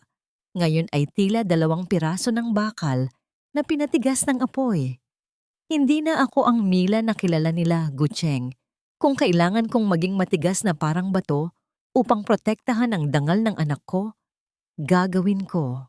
Ngunit sa kabila ng kanyang katatagan, isang katanungan ang muling bumabagabag sa kanya habang nakatingin sa supuhena na nasa ibabaw ng mesa. Paano kung sa tindi ng kanilang manipulasyon, magsimulang maniwala ang buong mundo na ang aking katarungan ay guni-guni lamang? Anong mangyayari sa katotohanan kung ang tanging saksi nito ay idedeklarang walang katinuan? Ang loob ng husgado ay binalot ng isang nakabibinging katahimikan, isang uri ng katahimikang tila naghihintay ng isang malakas na paghatol. Nakasuot si Mila ng isang simpleng puting baro, malinis at maayos, na tila sumisigaw ng kanyang kawalang sala sa gitna ng silid na puno ng mga taong nais siyang ibagsak. Ang kanyang buhok ay maingat na nakapusod na naglalantad sa kanyang mukha na bagamat maputla ay kakikitaan ng isang uri ng katatagan na hindi kailanman nakita ni Luciano sa loob ng 7 taon. Sa kanyang tabi, si Gucheng ay nakaupo ng matuwid. Ang kanyang presensya ay tila isang matatag na pader na nagbibigay ng proteksyon sa bawat sandali ng pag-aalinlangan. Sa kabilang panig, si Luciano ay nakaupo kasama ang kanyang biyenang si Doña Felicitas at ang kanilang tanyag na abogado. Ang bawat sulyap ni Luciano ay puno ng panunuya, habang si Doña Felicitas ay may daladalang hangin ng pagmamataas. Tila ba ang buong korte ay nasa ilalim ng kanilang mga daliri. Sinimulan ng abogado ni Luciano ang kanyang pahayag. Ang kanyang boses ay matalas at puno ng maling akusasyon na tila mga pana na ibinabato patungo sa puso ni Mila. Your Honor, kailangan nating tingnan ang realidad ng sitwasyon. Ang babaeng ito ay hindi na matino. Isang malinaw na manifestasyon ng kanyang pagkabaliw ay ang pagdadala niya ng urn ng kanyang namayapang anak sa bawat lugar na kanyang puntahan. It is an obsession, a pathological attachment that proves she can no longer distinguish between the living and the dead. Paano niyo paniniwalaan ang mga paratang ng Isang taong hindi man lang matanggap ang katotohanan ng kamatayan. Ang boses ng abogado ay umalingaw sa buong silid habang itinuturo niya ang itim na bag ni Mila kung saan nakalagay ang mga abo ni Mikael. Naramdaman ni Mila ang panginginig ng kanyang mga balikat. Ang bawat salitang binitawan ng abogado ay tila isang marahas na paglapastangan sa kanyang pagdadalamhati. Ngunit bago pa man siya muling lamunin ng pighati, naramdaman niya ang marahang pagdampi ng kamay ni Gucheng sa ilalim ng mesa, isang tahimik na paalala na manatiling matatag. Dahan-dahang tumayo si Mila nang bigyan siya ng pagkakataong magsalita. Ang kanyang mga kamay ay nakapatong sa kahoy na barandilya at ang kanyang titig ay hindi na nakatuon sa sahig, kundi diretso sa mga mata ng hukom. Ang pag-iyak at ang pagdadala ng alaala ng aking anak ay hindi kabaliwan, Your Honor. Ito ay ang tanging paraan ng isang inang ninakawan ng lahat upang panatilihing buhay ang katarungan para sa kanyang dugo. Ang boses ni Mila ay kalmado, ngunit ang bawat salita ay may bigat ng 1,000 luha. Ang tunay na kabaliwan ay ang maniwala na ang kapangyarihan at pera ay sapat na upang patahimikin ang isang inang nakasaksi sa pagtatraidor ng sarili niyang asawa. Kung ang pagmamahal ko kay Mikael ang basihan ninyo upang sabihing wala akong katinuan, kung gayon ay hindi niyo kailanman mauunawaan kung ano ang ibig sabihin ng pagiging isang magulang. Hindi ko guni-guni ang nangyari sa ospital. Ang guni-guni ay ang pangarap ni Luciano na manatiling malinis ang kanyang pangalan habang ang kanyang mga kamay ay puno ng kasalanan. Isang matinding tensyon ang namayani sa silid. Nakita ni Mila ang bahagyang panginginig ng panga ni Luciano, isang senyales na ang bawat salita niya ay tumatama sa kinatatakutan ng asawa. Hindi na ito ang babaeng sunod-sunuran. Ito ay isang inang handang gibain ng buong mundo para sa kanyang anak. Tumayo si Gucheng at iniharap sa korte ang isang makapal na folder. Your Honor, nais naming ipresenta ang kumpletong psychiatric evaluation ni Mrs. Mila Sarmiento mula kay Dr. Arnaldo, ang nangungunang eksperto sa bansa. Ang konklusyon ng doktor ay malinaw. Ang aking kliyente ay dumaranas ng normal na proseso ng matinding grief, ngunit ang kanyang katinuan at kakayahang mag-isip ng tama ay buo at walang bahid ng anumang psychosis. Ang petisyong ito ay walang ibang layunin kundi ang harangin ng katotohanang ilalabas ni Mrs. Sarmiento laban sa ospital at kay Dr. Vergara. Matapos ang maikling konsultasyon, ibinaba ng hukom ang kanyang desisyon. Ibinasura ang petisyon ni Luciano. Ang katinuan ni Mila ay kinilala ng batas at ang kanyang tinig ay mananatiling malakas sa harap ng hustisya. Sa labas ng korte, habang ang sikat ng araw ay tumatama sa malamig na pader ng gusali, nagtagpo ang landas ni Mila at Luciano. Ang mukha ni Luciano ay namumula sa galit, habang si Veronica, na kanina patahimik sa isang sulok, ay tila namumutla ng banggitin ni Gucheng ang tungkol sa Medical Ethics Committee na nagsisimula na ring mag-imbestiga. Huwag kang magsaya, Mila. Isang laban pa lang ito, bulong ni Luciano bago mabilis na tumalikod kasama ang kanyang ina. Naiwang nakatayo sina Mila at Gucheng sa gilid ng kalsada. Isang pakiramdam ng tagumpay ang dahan-dahang lumulutang sa dibdib ni Mila, ngunit alam niyang malayo pa ang dulo.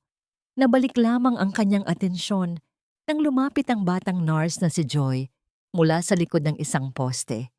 Mabilis ang kanyang kilos at ang kanyang mga mata ay patingin-tingin sa paligid. Ate Mila, attorney, kailangan niyo po itong makuha, bulong ni Joy habang iniabot ang isang maliit na itim na hard drive. Ito po ang kumpletong CCTV footage mula sa ER at VIP room noong gabing iyon. Hindi po nila alam na nakagawa ako ng backup bago nila burahin ang main server. Narito ang lahat ng katotohanan. Nanginginig ang mga kamay ni Gucheng nang tanggapin ang hard drive. Ang kumikislap na ilaw ng drive ay tila isang bituin sa gitna ng madilim na gabi ni Mila. Ngunit habang tinititigan ni Mila ang drive, isang malamig na kaba ang nanunuot sa kanyang puso. Ano ang nilalaman ng video na ito na magiging mitya ng tuluyang pagbagsak ni Luciano? At handa na ba si Mila na makita ang bawat detalye ng huling sandali ng kanyang anak? Ang asul na liwanag mula sa monitor ng laptop ay tumatama sa mga mukha ni Mia at Gucheng sa gitna ng madilim na silid. Ang bawat paggalaw ng cursor sa screen ay tila isang mabagal na paghakbang patungo sa isang bangin na puno ng mga lihim. Nang isaksak ni Gucheng ang itim na hard drive na ibinigay ni Joy, isang marahang pagpindot sa keyboard ang nagbukas sa mga video file na matagal nang pilit na ibinabaon sa limot ng pamilya Vergara. Hindi kumukurap si Mila habang pinapanood ang bawat frame. Ang mga larawan ay malabo sa una, ngunit nang linisin ni Gucheng ang kalidad ng video, lumitaw ang katotohanang mas matalas pa sa anumang patalim. Nakita ni Mila ang sarili niya sa screen, basang-basa, nagmamakaawa, at nakaluhod sa harap ng mga nurse. At sa isang sulok ng frame, nakita niya si Luciano. Maingat ang bawat kilos ng kanyang asawa. Kinuha nito ang bag ni Mila habang ang lahat ay abala sa kaguluhan. Mabilis nitong dinukot ang maliit na vial ng epinephrine at itinago sa bulsa ng kanyang white gown. Ang bawat hibla ng katawan ni Mila ay nanginig nang makita niyang pumasok si Luciano sa VIP room ni Enzo. Walang pag-aalinlangan, walang bakas ng konsensya. Itinurok ng ama ang gamot na dapat ay para sa kanyang sariling anak sa dugo ng iba. Ang panginginig ng mga kamay ni Mila ay naging dahilan upang mapahawak siya ng mahigpit sa braso ng kanyang upuan. Ang kanyang mga kuko ay tila ibinabaon sa kahoy upang hindi siya tuluyang gumuho. Mila, tingnan mo pa ito, mahinang sabi ni Gucheng. Ang kanyang boses ay puno ng pagtitimpi habang binubuksan ang isa pang folder na may pamagat na Enzo's True Labs. Habang binabasa nila ang mga medikal na dokumento, ang mukha ni Gucheng ay naging mas seryoso. Ang mga resulta ng laboratorio ni Enzo bago ito ma-admit ay hindi nagpapakita ng anumang sintomas ng allergy o hika. Sa halip, ang pagsusuri sa dugo ng bata ay nagpakita ng mataas na level ng mga ipinagbabawal na party drugs, isang nakamamatay na overdose na nakuha ng bata dahil sa kapabayaan ni Veronica sa isang selebrasyon ng mga elitista. Ngayon ay malinaw na ang lahat. Bulong ni Gucheng habang ang kanyang mga mata ay nananatiling nakatitig sa screen. Hindi lang basta pinili ni Luciano si Enzo dahil sa yaman ni Veronica. Ginamit niya ang gamot ni Michael upang pagtakpan ang krimen ni Veronica. Kapag namatay si Enzo dahil sa overdose sa loob ng kanyang ospital, masisira ang kanyang karera at ang reputasyon ng pamilya Vergara. Ninakawan niya ng buhay si Michael upang maging bayani sa mata ng isang babaeng makasalanan. Isang matinding pagsusuka ang naramdaman ni Mila sa kanyang lalamunan. Ang katotohanang ang kanyang anak ay isinakripisyo para sa isang kasinungalingan ay mas masahol pa sa kamatayan. Napayuko siya. Ang kanyang mga luha ay dahan-dahang pumatak sa kanyang mga palad. Tila bawat patak ay nagdadala ng bigat ng kanyang pagsisisi dahil sa pagmamahal sa maling tao. Naramdaman ni Mila ang isang malambot at mainit na tela na dahan-dahang binalabal sa kanyang mga balikat. Si Gucheng, hindi ito nagsalita. Sa halip ay maingat nitong inayos ang kanyang coat sa likuran ni Mila upang protektahan ang babae mula sa lamig ng aircon at ng katotohanan. Nanatiling nakatayo si Gucheng sa kanyang likuran. Ang kanyang presensya ay tila isang matatag na angkla sa gitna ng nagngangalit na dagat. Sa sandaling iyon, ang katahimikan sa pagitan nila ay hindi nakabibingi. Ito ay puno ng isang uri ng pag-unawa na hindi nangangailangan ng mga salita. Isang banayad na titig ang ipinukol ni Gucheng kay Mila nang lumingon ang babae. Isang titig na puno ng matinding pagmamahal at pangakong hindi siya nito iiwan sa laban na ito. Ang init mula sa coat ni Gucheng ay tila dahan-dahang nanunuot sa puso ni Mila, isang munting liwanag ng pag-asa sa gitna ng madilim na gabi. Dahil sa matinding pagod at pighati, hindi na malaya ni Mila na dahan-dahan nang bumibigat ang kanyang mga pilik mata. Nakasandal ang kanyang ulo sa sandalan ng upuan habang ang kanyang kamay ay nakahawak pa rin sa laylayan ng coat ni Gucheng. Pinagmasdan ni Gucheng ang payapang mukha ng babaeng matagal na niyang hinahangaan. Inayos niya ang ilang hibla ng buhok na humaharang sa mukha ni Mila nang may matinding pag-iingat. Tila ba hawak niya ang pinakamahalagang kayamanan sa mundo. Nabalik lamang ang kanilang ulirat nang biglang magkaroon ng liwanag sa telebisyon na nasa sulok ng opisina. Isang news flash ang bumungad na nagpapakita ng isang engranding ballroom na puno ng mga bulaklak at mararangyang dekorasyon. Lumitaw ang mukha ni Luciano, nakangiti at nakasuot ng tuxedo, kasama si Veronica at Doña Felicitas. And now, we are proud to announce the guest of honor for this year's medical gala. Ang boses ng reporter ay puno ng sigla. Dr. Luciano Vergara will be receiving the Humanitarian Doctor of the Year award for his heroic efforts in saving lives during the Great Flood, including the miraculous recovery of a young boy under his care. This gala will be the biggest social event of the season, attended by the most influential people in the country. Napatayo si Mila. Ang kanyang mga mata ay nanlilisik habang pinapanood ang kanyang asawa na tumatanggap ng mga papuri para sa isang krimeng ginawa nito. Ang bawat palakpakan sa telebisyon ay tila isang saksak sa alaala ni Mikael. Ang imbitasyon na may gintong letra ay lumitaw sa screen, isang simbolo ng kapangyarihang akala nila ay hindi matitibag. Gucheng! Sabi ni Mila, ang kanyang boses ay malamig at puno ng determinasyon. Gusto kong pumunta sa gala na yan. Gusto kong makita ng buong mundo ang humanitarian na ito sa kanyang tunay na anyo. Tumingin si Gucheng sa imbitasyon, saka muling tumingin kay Mila. Alam niyang ang pagpasok sa ballroom na yon ay tila pagpasok sa lungga ng mga leon. Ngunit alam din niyang ito na ang pagkakataong matagal na nilang hinihintay. Ngunit habang tinititigan ni Mila ang masayang mukha ni Luciano sa screen, isang tanong ang muling bumagabag sa kanya. Sa harap ng mga pinakamakapangyarihang tao sa bansa, magagawa kaya ng boses ng isang simpleng inang tulad ko na gibain ang pader ng kasinungalingan o tuluyan lang akong lalamunin ng kanilang ningning? Anong mangyayari kapag ang urn ni Mikael ay humarap sa tropeyo ng kanyang pumatay? Ang bawat detalye ng mansyon ni Doña Felicitas ay tila sumisigaw ng karangyaan at kapangyarihan sa gabing iyon ng paghahanda. Ang bango ng mga sariwang bulaklak na inangkat pa mula sa malalayong lugar ay humahalimuyak sa bawat sulok, habang ang mga utusan ay mabilis at walang imik na kumikilos upang tiyakin na ang lahat ay perpekto para sa parating na parangal ni Luciano. Sa gitna ng lahat ng ningning na ito, ang pamilya Vergara ay bumubuo ng isang huwad na paraiso, isang entablado kung saan ang kasinungalingan ay binihisan ng ginto at ang katotohanan ay pilit na ibinabaon sa limot. Ngunit sa isang maliit at tahimik na silid sa safe house ni Gucheng, isang kakaibang uri ng paghahanda ang nagaganap. Walang maingay na tawanan, walang mapagkunwaring pagbati. Naroon si Mila, nakatayo sa harap ng isang malaking salamin. Pinagmamasdan ang sariling refleksyon na tila ba tinitingnan niya ang isang estranghero.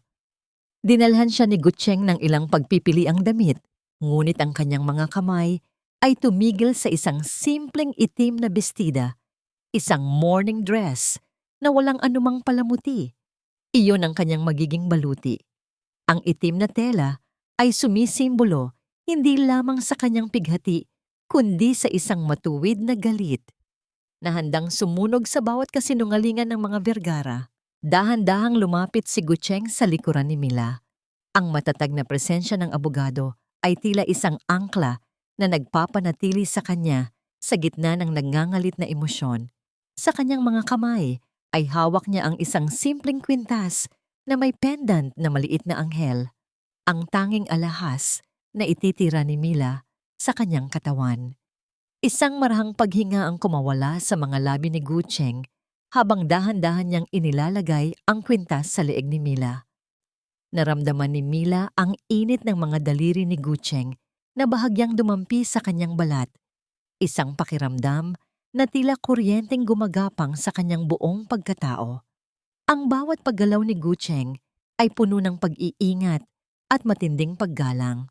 Sa bawat sandali na ang kanilang mga mata ay nagtatagpo sa salamin, mayroong isang uri ng pag-unawa na hindi na kailangan pang bigkasin. Ang marahang paglapat ng kawit ng kwintas sa kanyang leeg ay tila isang panunumpa sa pagitan ng dalawang kaluluwang pinagbuklod ng iisang layunin. Ang lapit ng kanilang mga katawan ay nagdulot ng isang banayad na init, isang damdamin ng kapayapaan at seguridad na matagal nang ipinagkait kay Mila. Sa sandaling iyon, ang takot ay tila naglaho at ang tanging natira ay ang matamis na kilig ng isang proteksyong tapat at dalisay. Matapos maikabit ang kwintas, dahan-dahang humarap si Mila kay Gucheng. Kinuha niya ang isang puting rosas mula sa florera sa tabi ng salamin. Sa isang banayad at maingat na galaw, isinukbit niya ang bulaklak sa maliit na bulsa ng suit ni Gucheng. Ang puting rosas ay tila isang liwanag sa gitna ng kadiliman ng kanilang mga suot. Isang simbolo ng katotohanang nais nilang ipagtanggol. Salamat, Gucheng. Salamat dahil hindi mo ako iniwan sa madilim na bahaging ito ng buhay ko. Mahinang sabi ni Mila, ang kanyang boses ay puno ng emosyon habang nakatingin ng diretso sa mga mata ng lalaki. Nandito lang ako, Mila, hanggang sa dulo. Tugon ni Gucheng, ang kanyang boses ay malalim at puno ng pangako. Ang paglalakbay patungo sa hotel kung saan gaganapin ang gala ay binalot ng isang mabigat na katahimikan sa loob ng sasakyan. Ang bawat ilaw ng syudad na dumadaan sa bintana ay tila mga paalala ng bawat sandaling nagdusa si Mila sa ilalim ng kapangyarihan ni Luciano. Sa labas ng hotel nakita nila ang maraming pulis na nagbabantay, isang senyales na ang mga pinakamakapangyarihang tao sa bansa ay naroon upang saksihan ang tagumpay ng asawa ni Mila. Nang marating nila ang harap ng malaking ballroom, huminto muna si Mila upang huminga ng malalim. Ang amoy ng mamahaling pabango at ang mahinang bulungan ng mga tao sa loob ay naririnig mula sa labas. Ramdam ni Mila ang mabilis na pagtibok ng kanyang puso, hindi dahil sa kaba, kundi dahil sa pagkasabik na ilabas ang katotohanang matagal nang ninakaw sa kanya. Ang dahan-dahang pagtulak ng mga tauhan sa malalaki at mabibigat na pinto ng ballroom ay nagdulot ng isang matalim na katahimikan sa loob ng bulwagan. Ang bawat mata ay lumingon patungo sa pintuan. Ang ningning ng mga chandelier ay tumama sa itim na damit ni Mila na nagmukhang isang madilim na anino sa gitna ng makulay at marangyang pagtitipon. Ang mahinang usapan ng mga panauhin ay biglang naputol at pinalitan ito ng mga mapanghusgang tingin at mahihina ngunit matatalas na bulungan. Ang baliw na asawa. Bakit siya naririto? Paano siya nakapasok sa ganito kaimportanteng event? Hindi pinansin ni Mila ang mga salitang iyon. Ang kanyang bawat hakbang sa makinis na marmol ay puno ng dangal at determinasyon. Sa dulo ng ballroom, sa ibabaw ng entablado, nakatayo si Luciano kasama sina Veronica at Doña Felicitas. Ang kanilang mga muka ay biglang namutla nang makita ang babaeng akala nila ay tuluyan na nilang nagiba. Ang bawat segundong lumilipas ay tila isang pagbibilang patungo sa isang pagsabog. Habang naglalakad si Mila patungo sa gitna, bitbit ang kanyang pighati at ang urn ni Mikael na nakakubli sa kanyang bag. Isang katanungan ang umalingaw-ngaw sa isipan ng lahat ng naroon. Handa na ba ang mundong ito na marinig ang sigaw ng isang inang kinalimutan ng katarungan? O muli lamang siyang tatabunan ng ningning ng mga kasinungalingan? Sa gitna ng maningning na liwanag ng mga chandelier, tumayo si Dr. Luciano Vergara sa itaas ng entablado. Suot ang kanyang pinakamagandang tuxedo at isang ngiting tila hinubog mula sa pinakamalinis na porselana.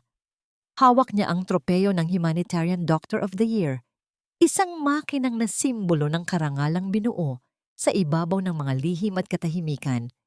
Ang palakpakan ng mga panauhin ay tila isang malakas na agos ng tubig na bumabalot sa buong ballroom, isang papuring tinatanggap ni Luciano nang may mapagkunwaring pagpapakumbaba. Ang bawat hininga ng isang bata ay sagrado. Ang boses ni Luciano ay umalingaw-ngaw sa bawat sulok ng bulwagan, puno ng lalim na tila ba nanggagaling sa isang taong tunay na nagmamalasakit. Bilang mga doktor, ang tungkulin natin ay maging liwanag sa pinakamadilim na sandali ng isang pamilya. Walang anumang yaman o titulo ang makakapantay sa halaga ng isang buhay na nailigtas. Sa mga sandaling iyon, dahan-dahang naglakad si Mila patungo sa gitna ng ballroom. Ang kanyang bawat hakbang sa pulang alpombra ay mabigat. Tila bitbit niya ang bigat ng buong mundo, ngunit ang kanyang mukha ay nanatiling matatag gaya ng isang batong hinubog ng ulan. Sa kanyang mga kamay, maingat niyang inilabas mula sa kanyang bag ang itim na urn ni Mikael. Ang lamig ng seramiko sa kanyang mga palad ay nagbibigay sa kanya ng lakas na hindi kailanman mapapantayan ng anumang ginto. Nang marating niya ang tapat ng entablado, itinaas ni Mila ang kanyang mikropono. Ang bawat mata sa ballroom ay nakatuon na sa kanya. Ang mga bulungan ng pagduda ay unti-unting napalitan ng isang nakabibiminging katahimikan. Tumingala siya kay Luciano. Ang kanyang mga mata ay nanlilisik sa isang uri ng puot na pinatigas ng katarungan. Isang humanitarian, isang tagapagligtas ng buhay. Ang boses ni Mila ay hindi sumisigaw, ngunit ang bawat pantig ay tila isang matalim na palaso na tumatama sa dibdib ni Luciano. Luciano, sabihin mo sa harap ng lahat ng mga taong ito, kaninong anak ang hawak ko ngayon? Kaninong hininga ang ninakaw mo upang maging bayani ka sa mata ng mundong ito? Namilog ang mga mata ni Luciano. Ang kanyang ngiti ay biglang naglaho at napalitan ng isang maputlang maskara ng takot. Sa gilid ng entablado, nagbigay ng hudyat si Gucheng patungo sa AV room kung saan naroon si Joy. Sa isang iglap, ang malaking screen sa likuran ni Luciano na kanina lamang ay nagpapakita ng kanyang mga tagumpay ay biglang nagbago. Ang unedited CCTV footage mula sa gabi ng baha ay bumungad sa paningin ng lahat.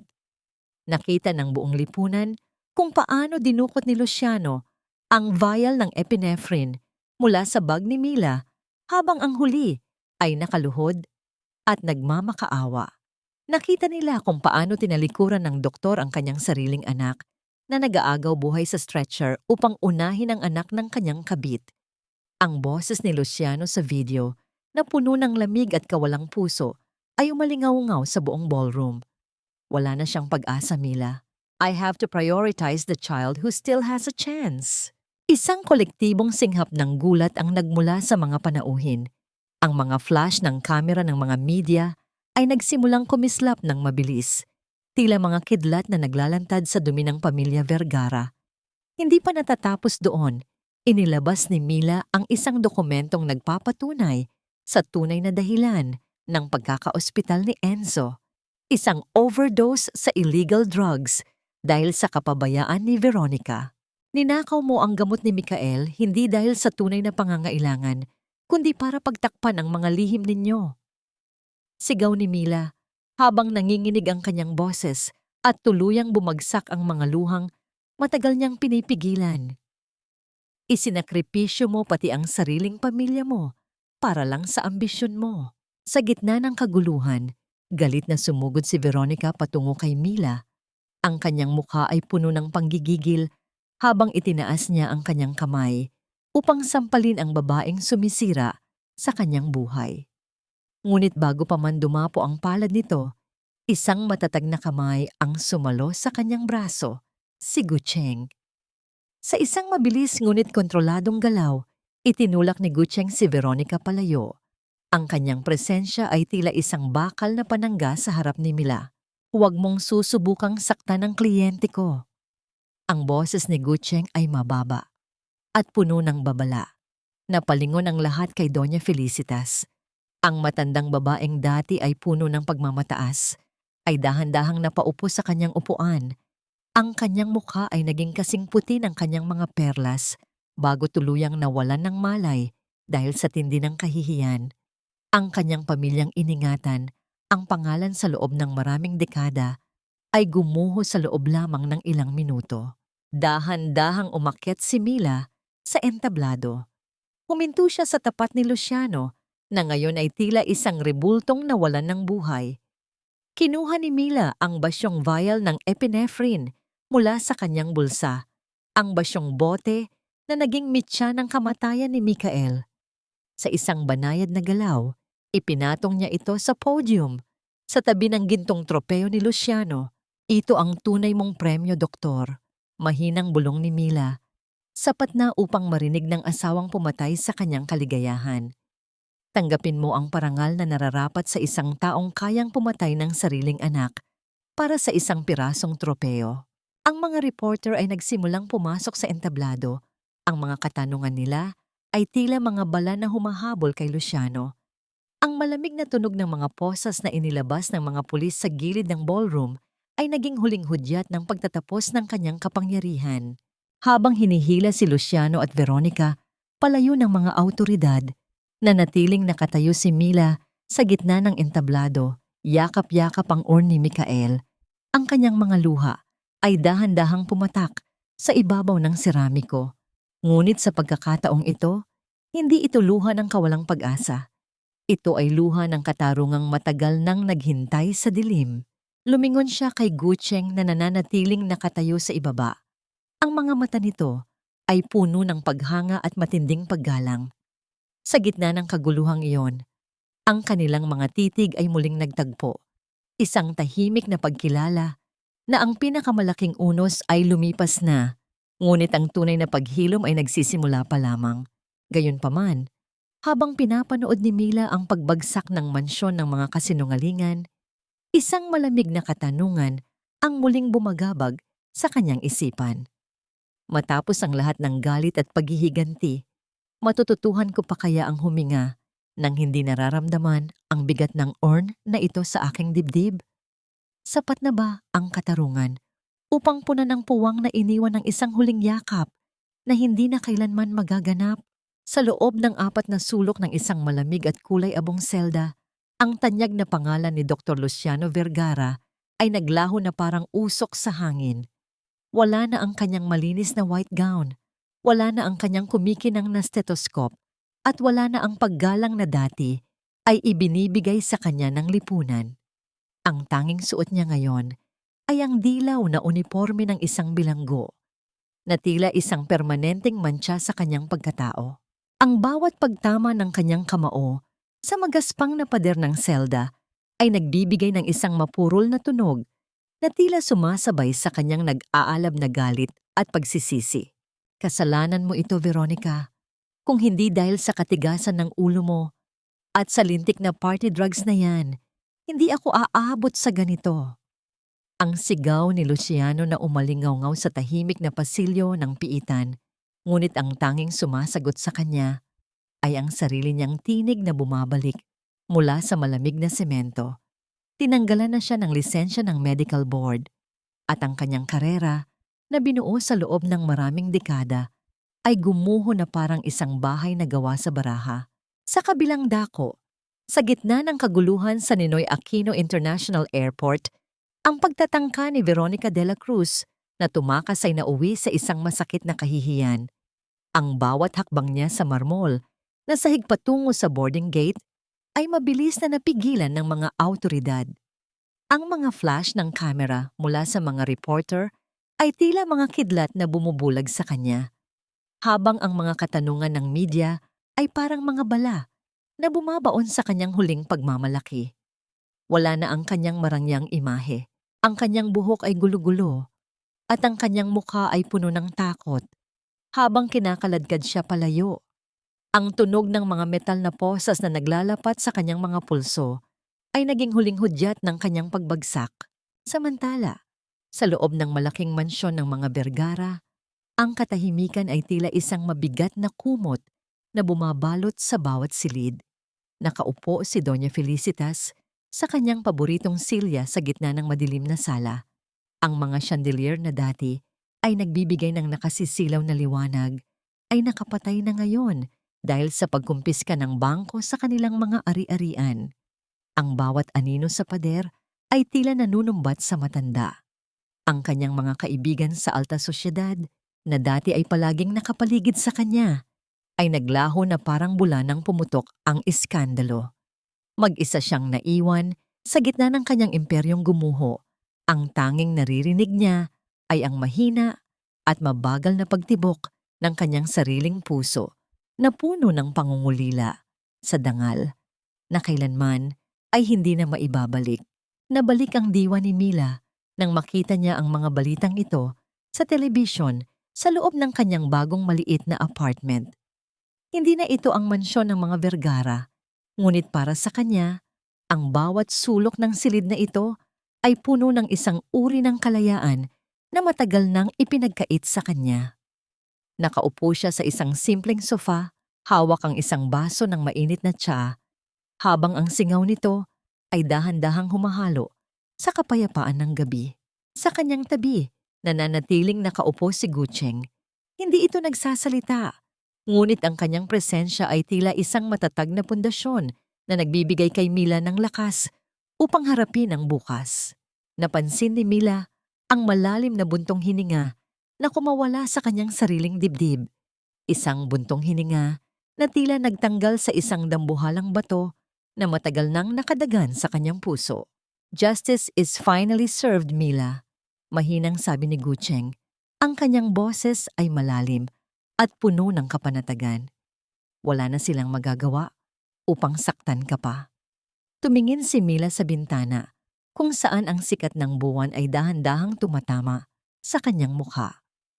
Akala ko, kapag nakita ko silang nagdurusa, makakaramdam ako ng matinding katuwaan. Pero ang nararamdaman ko ngayon ay isang malalim na katahimikan. Para bang sa wakas, pinayagan na ako ng langit na huminga nang hindi kinakapos. Dahan-dahang lumapit si Mila sa bintana at binuksan ito. Ang malamig na hangin ng madaling araw ay humaplos sa kanyang balat. Isang pakiramdam na tila naghuhugas sa lahat ng pait ng nakaraan. Tumingin siya sa kalangitan kung saan ang mga bituin ay unti-unti nang naglalaho dahil sa parating na liwanag ng araw. Sa kauna-unahang pagkakataon, pagkatapos ng maraming buwan, ang kanyang mga mata ay hindi na nagniningning dahil sa luha ng pighati, kundi dahil sa pag-asa na muling magsisimula. Naramdaman niya ang marahang pagdampi ng kamay ni Gucheng sa kanyang balikat, isang maingat at magalang na pagpapakita ng suporta. Ang bawat segundo ng kanilang katahimikan ay puno ng isang uri ng paghilom na hindi kayang ibigay ng anumang tagumpay sa korte. Gayunpaman, habang pinapanood ni Mila ang pagsikat ng araw sa abot-tanaw, ang boses ni Luciano mula sa kulungan ay tila muling umalingaw-ngaw sa kanyang isipan. Nagmamakaawang bisitahin siya sa huling pagkakataon. Isang huling katanungan ang bumagabag sa kanyang isip bago niya tuluyang isara ang kabanata ng kanyang pighati. Handa na ba akong harapin ang anino ng taong sumira sa aking buhay, hindi para magalit, kundi upang tuluyang pakawalan ang bawat tanikalang nag-uugnay sa aming dalawa? Ang amoy ng kalawang at malamig na semento sa loob ng dalawahan ng piitan ay tila sumasakal sa bawat hininga ni Mila habang naglalakad siya sa mahabang pasilyo. Ang bawat pagtama ng mabigat na pintong bakal sa hamba nito ay nagbibigay ng isang mapurol na tunog na umaalingaw-ngaw sa katahimikan, isang paalala na ang lugar na ito ay dulo na ng lahat ng pangarap. Sa kabila ng salamin sa visiting room, nakita niya si Luciano. Wala na ang kislap sa mga mata ng tanyag na doktor. Ang kanyang balat ay tila naging kasing kulay ng abo at ang kanyang mga balikat ay nakayuko sa bigat ng kahihiyan. Nang makita ni Luciano si Mila, Mabilis siyang lumapit sa salamin. Ang kanyang mga kamay ay nanginginig habang pilit na humahawak sa malamig na divider. Mila, Mila, salamat at dumating ka. Ang boses ni Luciano ay basag at puno ng desperasyon. Please, Mila, tulungan mo ako. Utang na loob, bawiin mo ang mga paratang mo. Magmula tayo ulit. I can change, I promise. Gagawin ko ang lahat para bumawi sa inyo ni Mikael. Tiningnan ni Mila ang lalaking minahal niya ng 7 taon, ang lalaking inalayan niya ng kanyang buong buhay. Sa kanyang mga mata, wala nang natitirang galit, tanging isang malalim at tuyot na awa na tila ba nakatingin siya sa isang estrangherong nawalan ng katinuan. Dahan-dahan niyang inilabas ang isang puting sobre mula sa kanyang bag at idinikit ito sa salamin. I'm giving you these papers, Luciano. Ang boses ni Mila ay kalmado at matatag. Walang anumang bahid ng panginginig. Annulment papers. Pirma mo na lang ang kulang. Huwag mo nang gamitin ang salitang utang na loob sa akin. Dahil kung may utang man ako sa pamilya mo, nabayaran ko na yon ng pinakamahalagang bagay na mayroon ako. Nabayaran ko na yon ng buhay ng anak ko. Napayuko si Luciano. Ang kanyang mga hikbi ay tila mga mahihinang tunog ng isang taong tuluyan nang iniwan ng mundo. Hindi na siya tiningnan ni Mila. Tumalikod siya at naglakad palabas. Iniwan ang anino ng nakaraan sa loob ng rehas na nararapat para dito. Bago tuluyang lisanin ang lungsod, nagtungo si Mila sa isang tahimik na bahay sa probinsya kung saan pansamantalang naninirahan ang batang si Enzo kasama ang kanyang mga lolo at lola. Nakita niya ang bata na nakaupo sa damuhan, nakatingin sa malayo na tila naghahanap ng sagot sa isang mundong biglang nagbago. Lumapit si Mila at lumuhod sa harap ng bata. Inilabas niya ang isang lumang laruang robot, ang paboritong laruan ni Mikael. Para sa'yo ito, Enzo, mahinang sabi ni Mila. Ang kanyang mukha ay nagpakita ng isang banayad na ngiti. Gusto ni Mikael na magkaroon ka ng kalaro. Maging mabuti kang bata, ha? Walang kasalanan ang bata sa mga krimen ng kanyang magulang. At alam ni Mila na ang pagpapatawad sa inosente ang unang hakbang patungo sa sarili niyang paghihilom. Nang haplusin niya ang buhok ni Enzo, naramdaman niya ang isang bahagi ng kanyang puso na tila muling nabuo. Ang huling hintuan ni Mila ay ang columbarium kung saan nakalagak ang urn ni Mikael, ang amoy ng insenso at ang usok na dahan-dahang umaakyat sa hangin ay nagbibigay ng isang banal na pakiramdam sa paligid. Naroon si Gucheng, naghihintay sa kanya sa ilalim ng sikat ng hapon na tumatama sa mga puting marmol. Dahan-dahang lumapit si Mila sa tapat ng nicho ni Mikael. Pinunasan niya ang alikabok sa ibabaw ng seramiko. Hindi na gamit ang luha ng pighati, kundi luha ng isang inang nagtagumpay sa kanyang panunumpa. Mikael, anak, payapa na. Wala nang sasakit sa'yo. Wala nang magsisinungaling sa atin. Naramdaman ni Mila ang presensya ni Gucheng sa kanyang tabi. Ang abogado ay nanatiling tahimik, ngunit ang titig nito sa kanya ay puno ng isang uri ng paghanga at matinding pagmamahal na hindi na kailangang bigkasin ng bibig. Sa gitna ng katahimikan ng banal na lugar, dahan-dahang iniabot ni Gucheng ang kanyang kamay. Isang maingat at magalang na pag-aalok ng suporta para sa bukas. Tumingin si Mila sa kamay ni Gucheng, saka tumingin sa matatag na mukha ng lalaking naging sandigan niya sa gitna ng unos.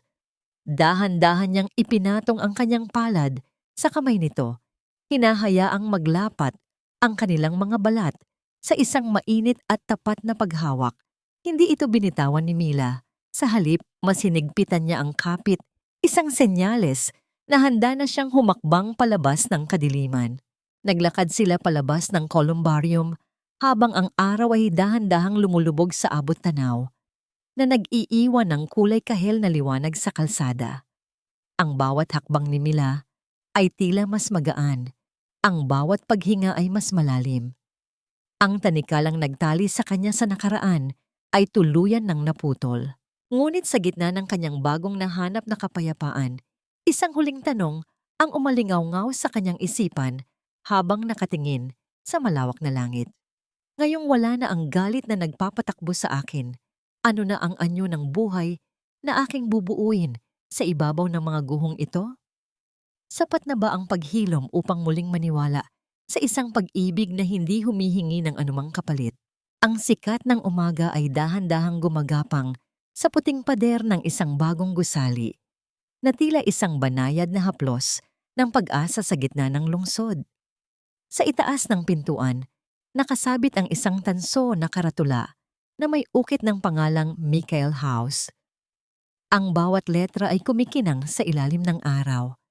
Isang simbolo ng pag-ibig ng isang inang hinaluan ng katarungan upang maging silungan ng mga pusong sugatan. Hindi na ito ang maliit na karinderya na puno ng usok at pighati. Ito ay isang tahanan kung saan ang bawat luhang papatak ay pupunasan ng pangunawa at kalinga. Sa loob ng malawak na bulwagan, makikita si Mila na abala sa pakikipag-usap sa isang pangkat ng mga kababaihan. Wala na sa kanyang mukha ang anino ng takot o ang pamamanhid ng kawalang pag-asa. Ang kanyang bawat kilos ay puno ng dangal at katiyakan.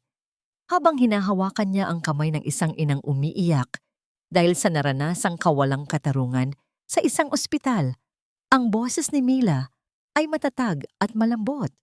Tila isang gamot na dahan-dahang nagpapahupa sa hapdi ng kalooban ng kanyang kausap. Nandito kami para sa inyo, mahinang sabi ni Mila. Ang kanyang mga mata ay nagniningning sa katapatan. Hindi niyo kailangang dumaan sa dilim ng mag-isa.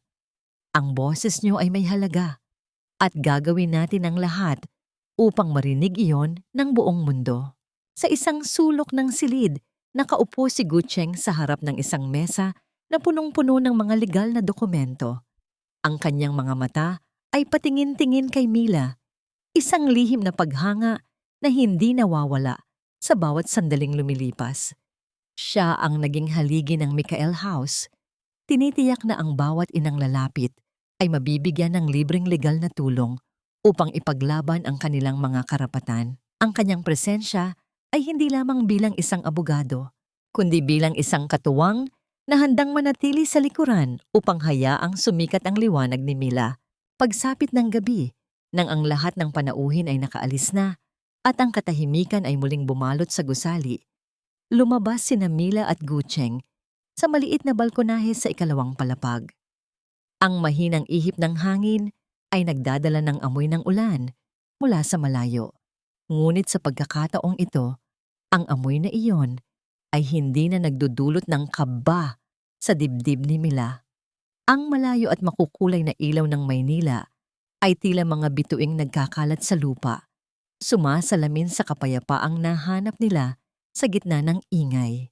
Isang matagal na katahimikan ang namayani sa pagitan nila. Isang katahimikang hindi na kailangang punan ng anumang paliwanag. Dahan-dahang iniharap ni Gucheng ang kanyang sarili kay Mila. Ang kanyang mukha ay bahagyang naliliwanagan ng sikat ng buwan.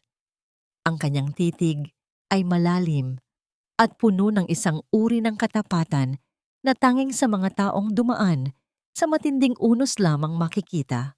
Mila, ang galing mo kanina. Mahinang simula ni Gucheng. Ang kanyang boses ay tila isang bulong sa hangin.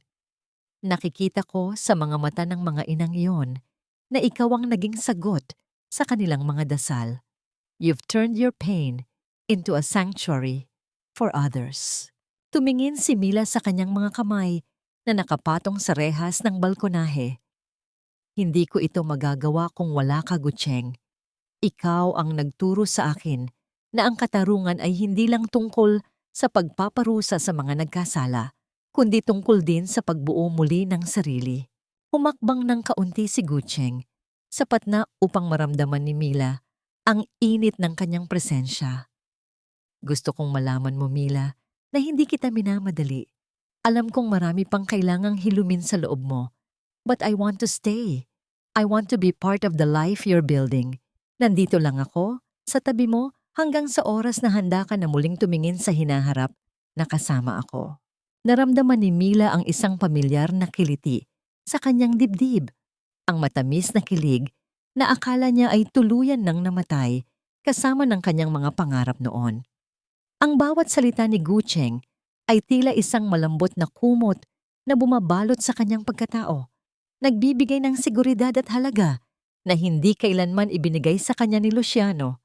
Dahan-dahang inilingon ni Mila ang kanyang ulo at isinandal ito sa balikat ni Gucheng. Ang bawat paghinga nila ay nag-isang hirap, tila sumasabay sa dahan-dahang paggalaw ng mga ulap sa langit. Naramdaman ni Mila ang marahang pagdampi ng pisngi ni Gucheng sa kanyang buhok, isang maingat at magalang na halik na puno ng pangako at respeto. Sa sandaling iyon, ang lahat ng pait, ang lahat ng galit, at ang lahat ng pagdurusa ay tila tuluyan ng natangay ng hangin. Isang banayad na ngiti ang sumilay sa mga labi ni Mila habang nakapikit ang kanyang mga mata. Ang bigat ng orn sa kanyang puso ay dahan-dahan nang napapalitan ng isang uri ng liwanag na nagbibigay daan sa isang bagong simula. Hindi kailangang maging mabilis ang paghilom. Ang mahalaga ay mayroon kang kasabay sa paglakad patungo sa liwanag. Hawak ang kamay ng isang taong hindi ka bibitawan kahit sa gitna ng pinakamalakas na bagyo. Ang gabi ay lumalim at sa ilalim ng sikat ng buwan, ang Michael House ay nanatiling nakatayo. Hindi lamang bilang isang gusali, kundi bilang isang patotoo na ang pag-ibig ng isang ina at ang tapat na pagsasama ay kayang talunin ang anumang kadiliman. Ang bawat sinag ng araw na tumatago sa bintana ng Michael House ay tila isang banal na basbas sa bawat sulok ng gusaling ito. Lumipas ang isang taon at ang dating malamig na pasilyo ng pighati ay napalitan na ng ingay ng mga batang naglalaro at ang mahinang usapan ng mga inang muling nag-aaral na tumayo sa sariling mga paa.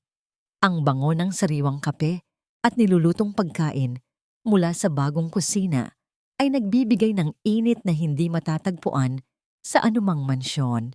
Dito, ang bawat sugat ay hindi ikinahihiya, kundi itinuturing na bahagi ng isang magandang kwento ng muling pagkabuhay.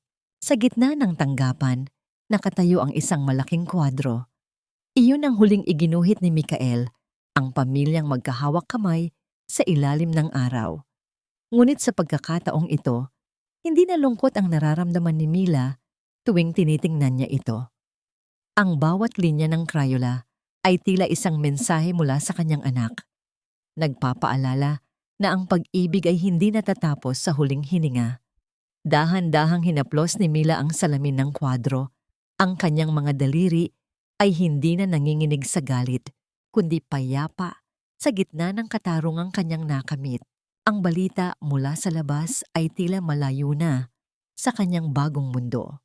Si Luciano at Veronica ay nananatiling nakapiit sa likod ng rehas, binabayaran ang bawat segundong ninakaw nila sa buhay ni Michael. Si Doña Felicitas naman ay mag-isang tumatanda sa isang maliit na bahay ampunan para sa mga matatanda. Nakalimutan ng lipunang dati ay kanyang pinagharian at walang sino mang bumibisita upang pakinggan ang kanyang mga kwento ng huwad na dangal. Para kay Mila, ang hustisya ay hindi lamang ang pagkabilanggo ng mga may sala, kundi ang kalayaan niyang hindi nadalhin ang bigat ng kanilang mga kasalanan sa kanyang bawat paghinga. Nabalik ang diwa ni Mila nang marinig niya ang marahang yabag ng sapatos sa sahig. Alam niya ang ritmo ng mga hakbang na iyon, matatag, maingat, at puno ng respeto. Si Gucheng. Lumapit ang lalaki sa kanyang tabi, bitbit ang isang bungkos ng mga puting rosas na kinitil pa mula sa hardin ng kanilang center. Lahat ng mga nanay sa baba, hinahanap ka na. It's time for the first anniversary celebration, Mila. Ang boses ni Gucheng ay malalim, tila isang mainit na yakap sa gitna ng malamig na umaga. Lumingon si Mila at binigyan si Gucheng ng isang matamis at tunay na ngiti. Ang kislap sa kanyang mga mata ay hindi na nanggagaling sa mga luhang pilit na pinipigil, kundi sa isang kaligayahang dahan-dahang bumabalik. Lumapit si Gucheng at dahan-dahang kinuha ang kamay ni Mila. Ang kanilang mga palad ay naglapat, isang mainit na paghawak na nagpapatunay na sa mundong ito may mga taong darating hindi upang manakit, kundi upang tumulong sa pagbuo ng mga pirasong nawasak. Thank you, Gucheng, para sa lahat, mahinang sabi ni Mila. Wala iyon, Mila. As I told you before, nandito lang ako hanggat kailangan mo ako. At marahil, kahit hindi mo na ako kailangan, mananatili pa rin ako. Tugon ni Gucheng. Ang kanyang mga mata ay nagsasabi ng mga salitang higit pa sa pagkakaibigan. Isang pangako ng isang pag-ibig na marunong maghintay at rumespeto. Dahan-dahang isinandal ni Mila ang kanyang ulo sa balikat ni Gucheng habang pinagmamasdan nila ang pagsikat ng araw sa labas ng bintana. Ang hangin ay humahalimuyak sa amoy ng mga masammakos at ng bagong pag-asa. Sa sandaling iyon, naramdaman ni Mila ang ganap na kapayapaan. Napatawad na niya ang kanyang sarili sa hindi pagliligtas kay Mikael dahil alam niyang sa pamamagitan ng Mikael House, libo-libong bata pa ang maliligtas mula sa kapabayaan at kawalang katarungan. Ang sugat ay naroon pa rin, isang peklat na kailanman ay hindi mabubura, ngunit hindi na ito masakit. Ito ay naging isang medalya ng kanyang katatagan bilang isang ina. Natutunan ni Mila na ang pagpapatawad ay hindi nangangahulugang kailangang kalimutan ng krimen, kundi ang pagpili na huwag nang hayaan ang galit na maging Panginoon ng iyong bukas.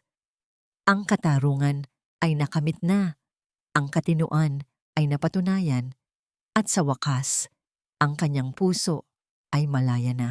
Ang buhay ay tila isang malawak na karagatan, maaring may mga unos na dadaan, ngunit hanggat mayroon kang tapat na kasama at isang matuwid na layunin, ang bawat alon ay magdadala lamang sa iyo patungo sa isang mas maliwanag na dalampasigan.